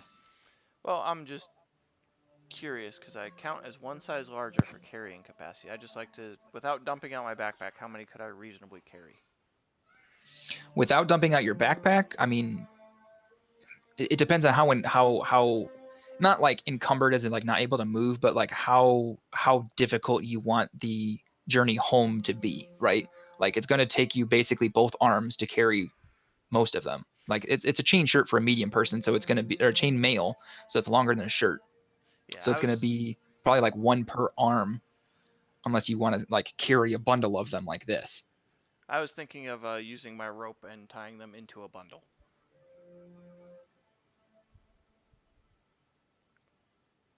Make a sleight of hand check for me. Okie dokie. I don't think I'm good at those. No, I'm not very good at those. So you have the idea, but just look at it, and you're like, I don't see how I can make this work. Okay, then I'll just carry probably 2 of them back if I can. Okay. Because I want to sell them. Okay. I'm poor right now. Did anyone make an Arcana check on the box? Mm-mm. Anyone who would like to go ahead and make an Arcana check on the box? But we did each get 25 gold from that, so that's nice. 14. 14? 13. 13? 14. 14? Xanilor, are you making one? Nope. I'm trying to figure out this metal man. Okay. More interested in that. Yeah, well, circle back to that. So, Yep. 14s were Vershad and Stock? Mm-hmm. Okay. So, Stock, you realize that the box was incredibly heavy, right? Mhm. Carrying it was difficult. Yet, these people somehow were able to run with this box, seemingly unencumbered. What's different between them and you? And I'm not going to answer that. They're fucking wizards. Xanalor, what is it that you're trying to discern about the Metal Man? Because I've never seen these. Right. So just what is it? How does it work? Is it like a thing inside a metal suit, or is it like a metal like machine? Sure. Go ahead and make an investigation check. Actually, yeah, I rolled a 5. a 5. Okay. It's really hard to tell. You've never seen anything like this before. The craftsmanship is strange. It seems anatomical and organic almost, except for the fact that it's made of metal. The fact that it somehow manages to survive with one of its arms being a shield, also strange. But you're not positive because you've never seen anything like this, like how it works, how it all like. How does it connect to the things that you know now? Mhm. And you can't. You're grasping at straws to find that connection. Yeah.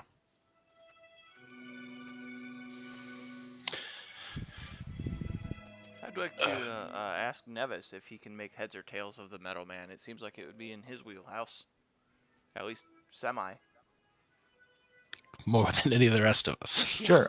Nevis, if you're interested in making an investigation check on the Metal Man, you may.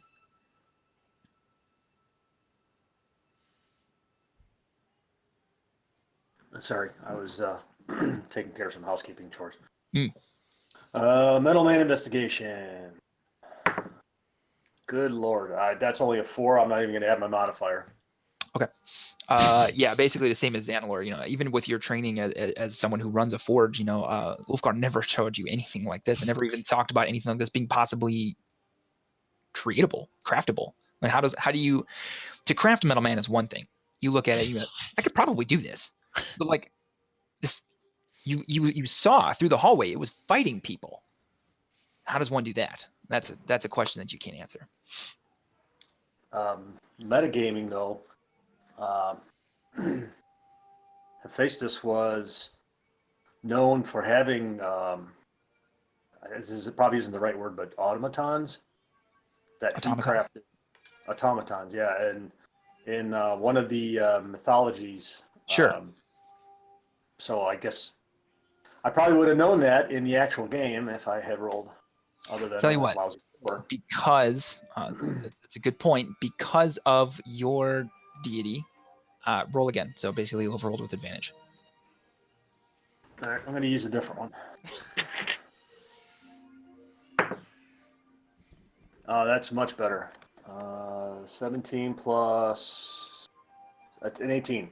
Okay, so again, you're pouring over this thing. You've seen a golem before. You've seen a couple of them now, apparently. This seems different. Golems always had. They don't speak. They have no language. They have no language capacity. If they do have a mouth, it doesn't work. This thing has a mouth. This thing appears, for all intents and purposes, organic / metal. You're looking over it. You don't see any signs of anyone's imprints of forging. You know, like anyone's mark. Similar to how you have a mark. You know, you learned how to. You know, you learned that from Ulfgar. You don't see anything like that on this thing. It's not a golem. You can tell that, but it's not a person either. Again, without having seen one of these things alive and talked to it, alive for lack of a better term, that's about as much heads or tails as you can make of it. It's not a golem. Okay.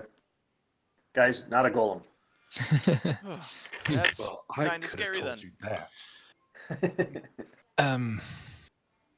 Should we explore the rest of this temple? I need to rest. Well, the reason I yelled out to Stock to not go in that room is because I didn't know if there was going to be a trigger for yet another thing to attack us and fight. Right. But if we can maybe go about it now with a little more caution because we have the time and the availability of people not trying to kill us, maybe we can check out the rest of it. Should But we have, check to see let's if not lose sight of the fact that we have what we think we needed to be here for anyway. I would love for a chance to have a meal, grab a smoke. Smoke. Should we check to see if our friend Mr. Jima is still with us? As someone who can keep watch for us, yeah, that's the least he can do. And maybe we should work on a method of him telling us there's issues, as opposed to just him saying, "I'm here to guard the door. Oh shit, that's gonna kill me. Just go on in." There's people. I guarded the door. Bye. At that point, I'll walk up the stairs, and I'll just shout, "Jima, Jima, you still here?" You don't hear anything. Do you continue to look for him? Within, not leaving the staircase. Okay. Just outside the staircase, actually, you see where the ground starts to dry out as it elevates. You see, kind of bobbing against the surface there, the body of Vask Jima. Mm. I was going to tell you to start yelling Oppum, but I guess that's a little His unjustified at this point in time. his corpse is covered in scorch marks and piercing, like wounds from being pierced and slashed. And the blade of his sword does have blood on it. It appears, for all intents and purposes, like he did go down swinging. Well, I feel like an ass. At that point, I'll drop down onto a knee, and I'll check to see if his eyes are open. If so, I'll close them, and just think to myself a little bit. And after a brief pause, I'll just say the scale bearer will judge in your favor. Thank you for what you've done today. And I walk back down, and I just kind of shake my head a little bit. We're going to have to watch out for ourselves and find our own way back.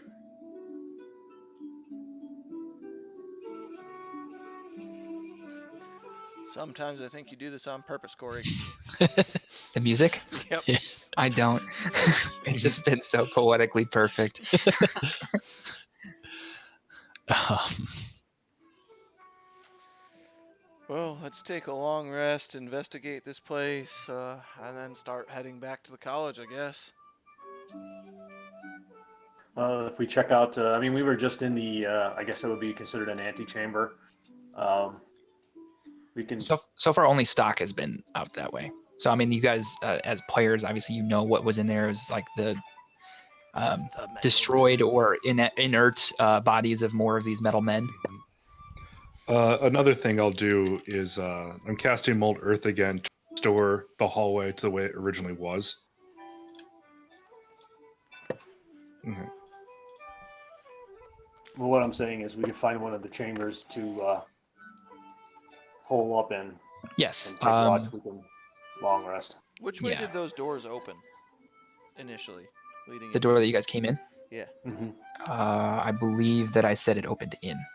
So if we just molded earth in front of that and used a little barricade there, we could possibly... You could block it, yeah. we could lock ourselves inside. Yep. Perfect. Yeah. It's like those lock-ins I had in elementary school at the church. Go ahead and make an intelligence check. Anybody who wants to. Natural 20. Okay. Wow. I got a 14. I'm not very smart. 17. Yeah. It's Okay. nice that I waste my natural 20s on like absolutely checks. Rashad, so you know that whatever you do to block the door, you need to be absolutely certain you can undo it, because you recall when you came in that the air was completely stale, meaning there is no airflow down here. So there's no vent or anything like that. So you can stay down here, and there's probably, based on the square footage of this area, plenty of air to last you guys for the evening, but you would certainly not want to be stuck here. What I'll do is I'm going to crack open the doors a single inch, enough for there to be air exchange. Mhm. And then underneath the doors, I'll mold earth so that it will jam the door, and the earth will be about 3-4 inches on either side. Okay. And the entire idea here is that it's going to be a complete pain in the ass to push or pull the door. Mhm. However, ventilation will still get. Okay. However, that being said, still undoable. And if we're given 3 rooms and there's 4 of us, I'm pretty sure we won't exhaust all of the oxygen in one go. Right. You don't know how hard I breathe. Well, as long as we don't start fires everywhere, we should be. By the Nobody way, makes me we breathe should my own air. probably tie this unconscious guy up. Oh yeah. He's not gonna wake up. He might in 8 hours. Oh yeah, I forgot about that. I was thinking we were just gonna leave him unconscious. Well, we can knock him out every time he wakes up with, that 1 hit point. No, he gets. no, that's not a good idea. Punch him in the face again. Stock, let's remember here is that we're trying to not stoop to their level. Does anyone have a shovel? Why do you need a shovel when you have these? So he can hit him with a shovel every time he Because wakes of up. thee. I want to do. Have you ever been to the beach and you bury someone in the sand except for their head? Oh, I can do that. Give me 15 seconds. Mold earth, drop them in mold earth. There. Gross. Now we're getting into the realm of heroes, because this is just cruel. As I just whispered, he's like, "We'll let you out in the morning if you promise to not be a dickhead."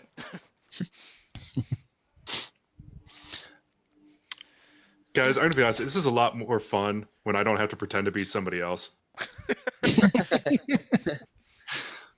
Okay, well, let's go through and investigate all these other rooms to make sure we're Yeah. safe. I want to see this place. Okay. Slowly and being aware of tripwires and whatnot. Yep. Sure, yeah. Slow, careful, methodical. During this port, I'm gonna act as a jailkeeper. Okay. Yeah, so as you guys move through, there does not appear to be any traps. For all intents and purposes, this does seem to be what it was stated by Vasjima to be, which is a temple. How probably whatever defense system was put in place was these metal men. That defense system was inert for so long that many of them became inert. And then the one remaining one appeared to die serving its purpose, or attempting to. As you guys enter the last chamber, you see that there are a pair of cultists who look to have been slain by the metal man. In the room where you assume Brew once sat is a pedestal that seems to be illuminated by an unknown source. As you look up, there's no hole for sunlight to come through. It appears to be just sort of more of the interesting magic of Brew. But other than that, there's really nothing in this room.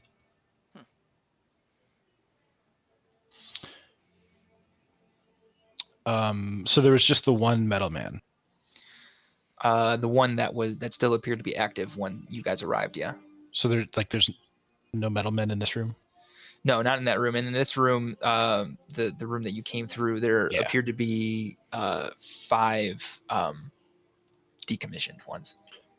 Are they do they seem to be dead like the other one seemed to be, or different in the way that they're not moving? Are they, because you said deactivated, are they So just not, some of them appear to have been forcefully decommissioned. Others appear to be completely intact, and those intact ones are slumped against the wall at unnatural angles, like a fallen over suit of armor. You can just see years of dust layer them. I want to take one of those and fireman carry it with me. Okay, go ahead and make a strength check for me. Ow. 12. 12. Okay, you're able to pick him up. After carrying him a few feet, you start to think that this might not be a sustainable model for carrying it through the swamp. Can he get advantage if an athletic trainer comes in and shows him how to? It's more of just the dead weight of these things. They're significantly more dense than your typical human. Lift with your back in a twisting, jerking motion. No, I don't want to make that joke. This would be mean to people on the internet. They do it. Well, Does anyone know how to make one of those sled things? we do have a druid. I do have powerful build, so I count as a size larger for carrying and dragging. Would that assist at all for this, or if we wanted to You're get pretty I- busy with your chainmail, sir. I'm assuming Well, if that I handed off my chainmail to somebody else, could we make this happen? you're referring to a plinth where two of us would have to carry it. Think, A plinth. yeah. What if we just took extensive notes on this, learned what we could, and then go back to individuals who might have knowledge of it? What if we chopped I off know, the I arms and need- legs? I need the whole thing. What the fuck are you doing? It's very interesting. What if we chop off the arms and legs and just bring the main piece? Would that be adequate? How do Can we can know I roll? that those aren't part of what I- makes it work? I'd like to roll an insight check to see if I can. Me as a person feels like Xanalor's up to. I'm checking to see if Benny knows. Okay, That's a 19. 19. Okay, Xanalor, why don't you go ahead and make a deception or persuasion check, whichever one it is. We don't. Need Don't to tell know. me. Don't tell me. I rolled an 18, and whichever one it is +7, so 25. I just go. All right. I'm not sure where you're getting at, but we'll need some very sturdy rods, essentially, and then enough slits in order to disperse out the weight enough to carry it. That being said, given what we have here, let's assume everything's holy and it's a terrible idea to remove stuff that we weren't explicitly told to remove. Mm-hmm. You still want to do this? Yes. All right, we'll see what we can do. We might have better luck upstairs trying to find stuff that can carry that weight. That being said, you still need to convince people to carry it, and I'm not doing. Can I at least carry it out of this temple by myself, just with some struggles? Yeah. Okay, I'm at least going to do that. And I'm going to try to build a thing to pull them on like a sled. Okay, do that tomorrow. Let's Yeah, let's take a nap. head down. Let's take this rest. Let's establish watch. Yep, that's fine. Time to sleep. Okay, so you guys are establishing a watch order. What might that order be? Is it the same as First. always? Same Last. Third. First. Second. Okay, Same as always. business as usual. I'm not going to make you guys make checks this evening because you guys are essentially locked in a crypt.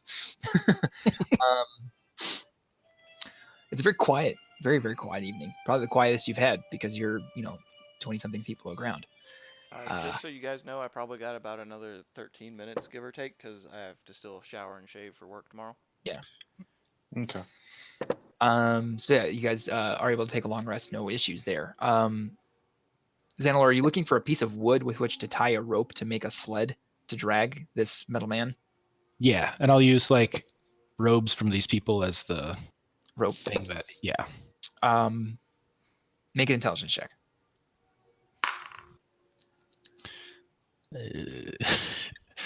4. Okay, seems like a great plan. Great plan. You find this stuff. You find a suitable piece of wood. I'm not sure where, but you find it. It's just one of those things you flip over a rock. Oh, a piece of wood. So you tie these robes to the wood. And you load the metal man up on there, and you're ready to head off in the morning. Nothing could go wrong.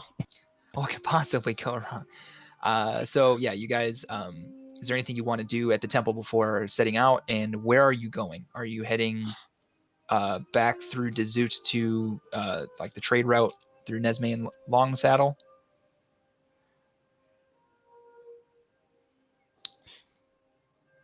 I feel like we should tell them what happened to Jima. We should bury him or take him. Well, what's a drop in the bucket on that plinth? Then you're helping.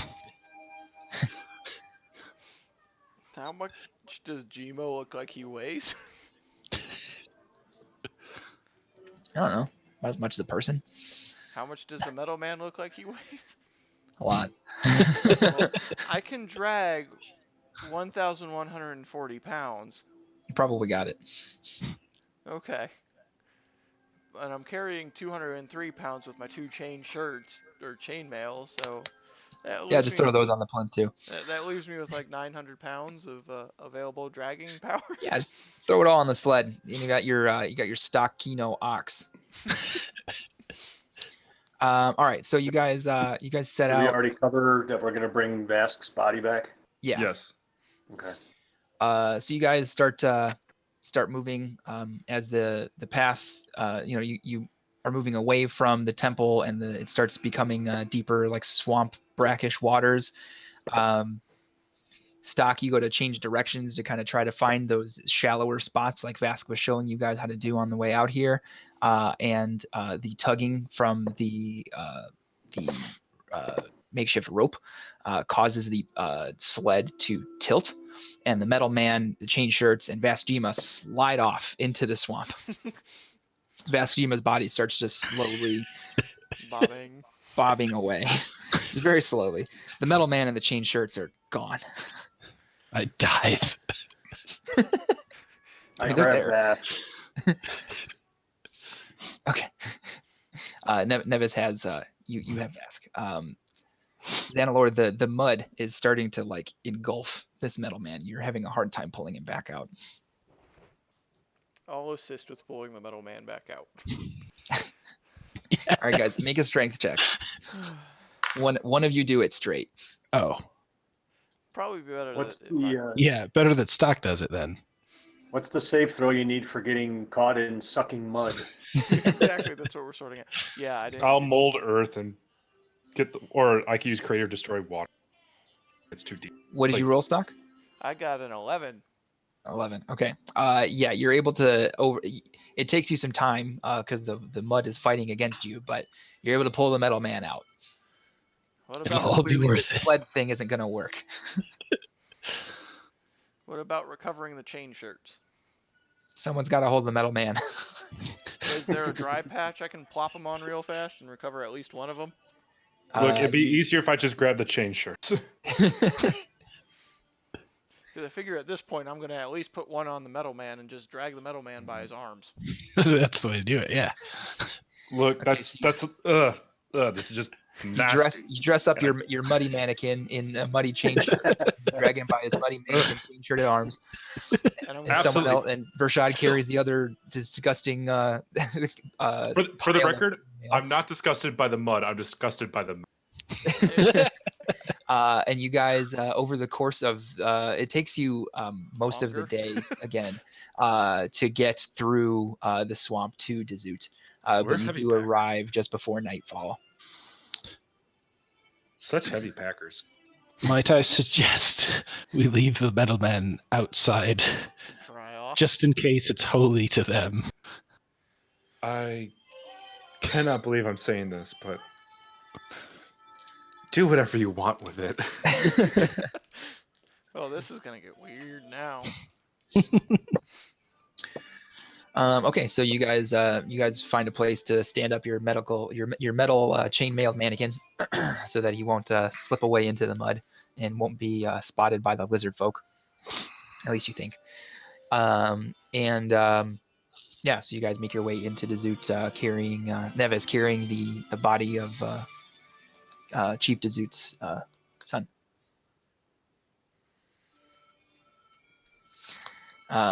As you guys come into the longhouse, the lizard folk, they don't stop you at the gate this time.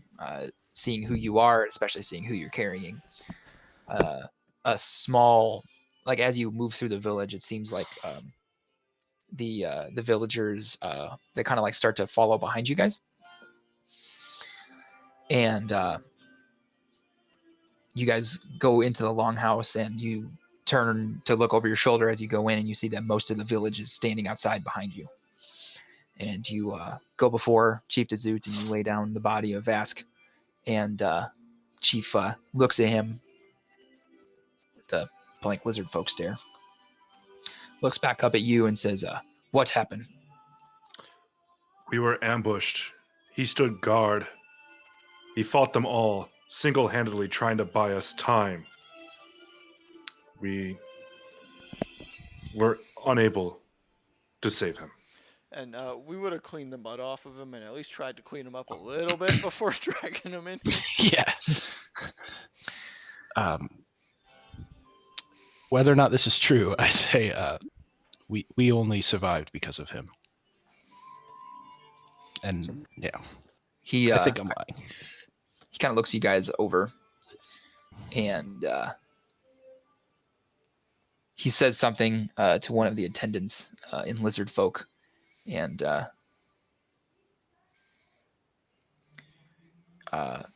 couple. He like motions out the door, and a couple of lizard folk from the village come in, and they pick up Vask's body, and they lead him out of the longhouse, or they carry him out of the longhouse. And you guys look back at Chief Dazut, and he says, him hero, die hero.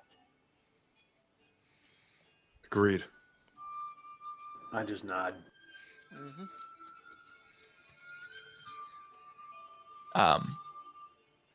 Over the course of the next 15 or 20 minutes or so in game time, Chief Dazut, in his very broken common, attempts to relay a story to you about why Vask was sent with you. Yes.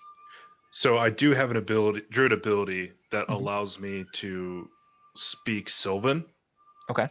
And I would, if there's any commonalities, I will use that to just it kind of help aid the translation to everybody. Okay. So between that and just the time that Chief Dazut is taking, it appears that he actually cares to tell this story, that it matters in some way. This is different than what you guys were looking for when you were in Dazut, where you were like kind of looking for stories and things like that. Basically, Chief Dazut tells you that Vask was required basically to aid you in this quest in order to prove himself worthy to be a full-fledged warrior of the village. The fact that he perished is not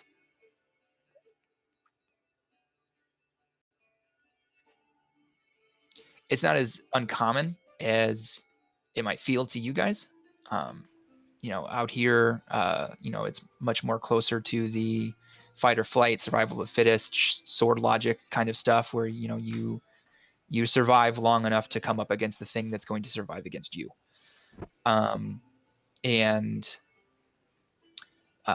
Chief Dazut tells you that while this is unfortunate, that he will not be the last Jima, and that even though he ultimately failed in his quest, the fact that you guys said that he made such a difference allowed him to be given a hero's burial, essentially, as opposed to being eaten by the village. They're lizard folk. Yep.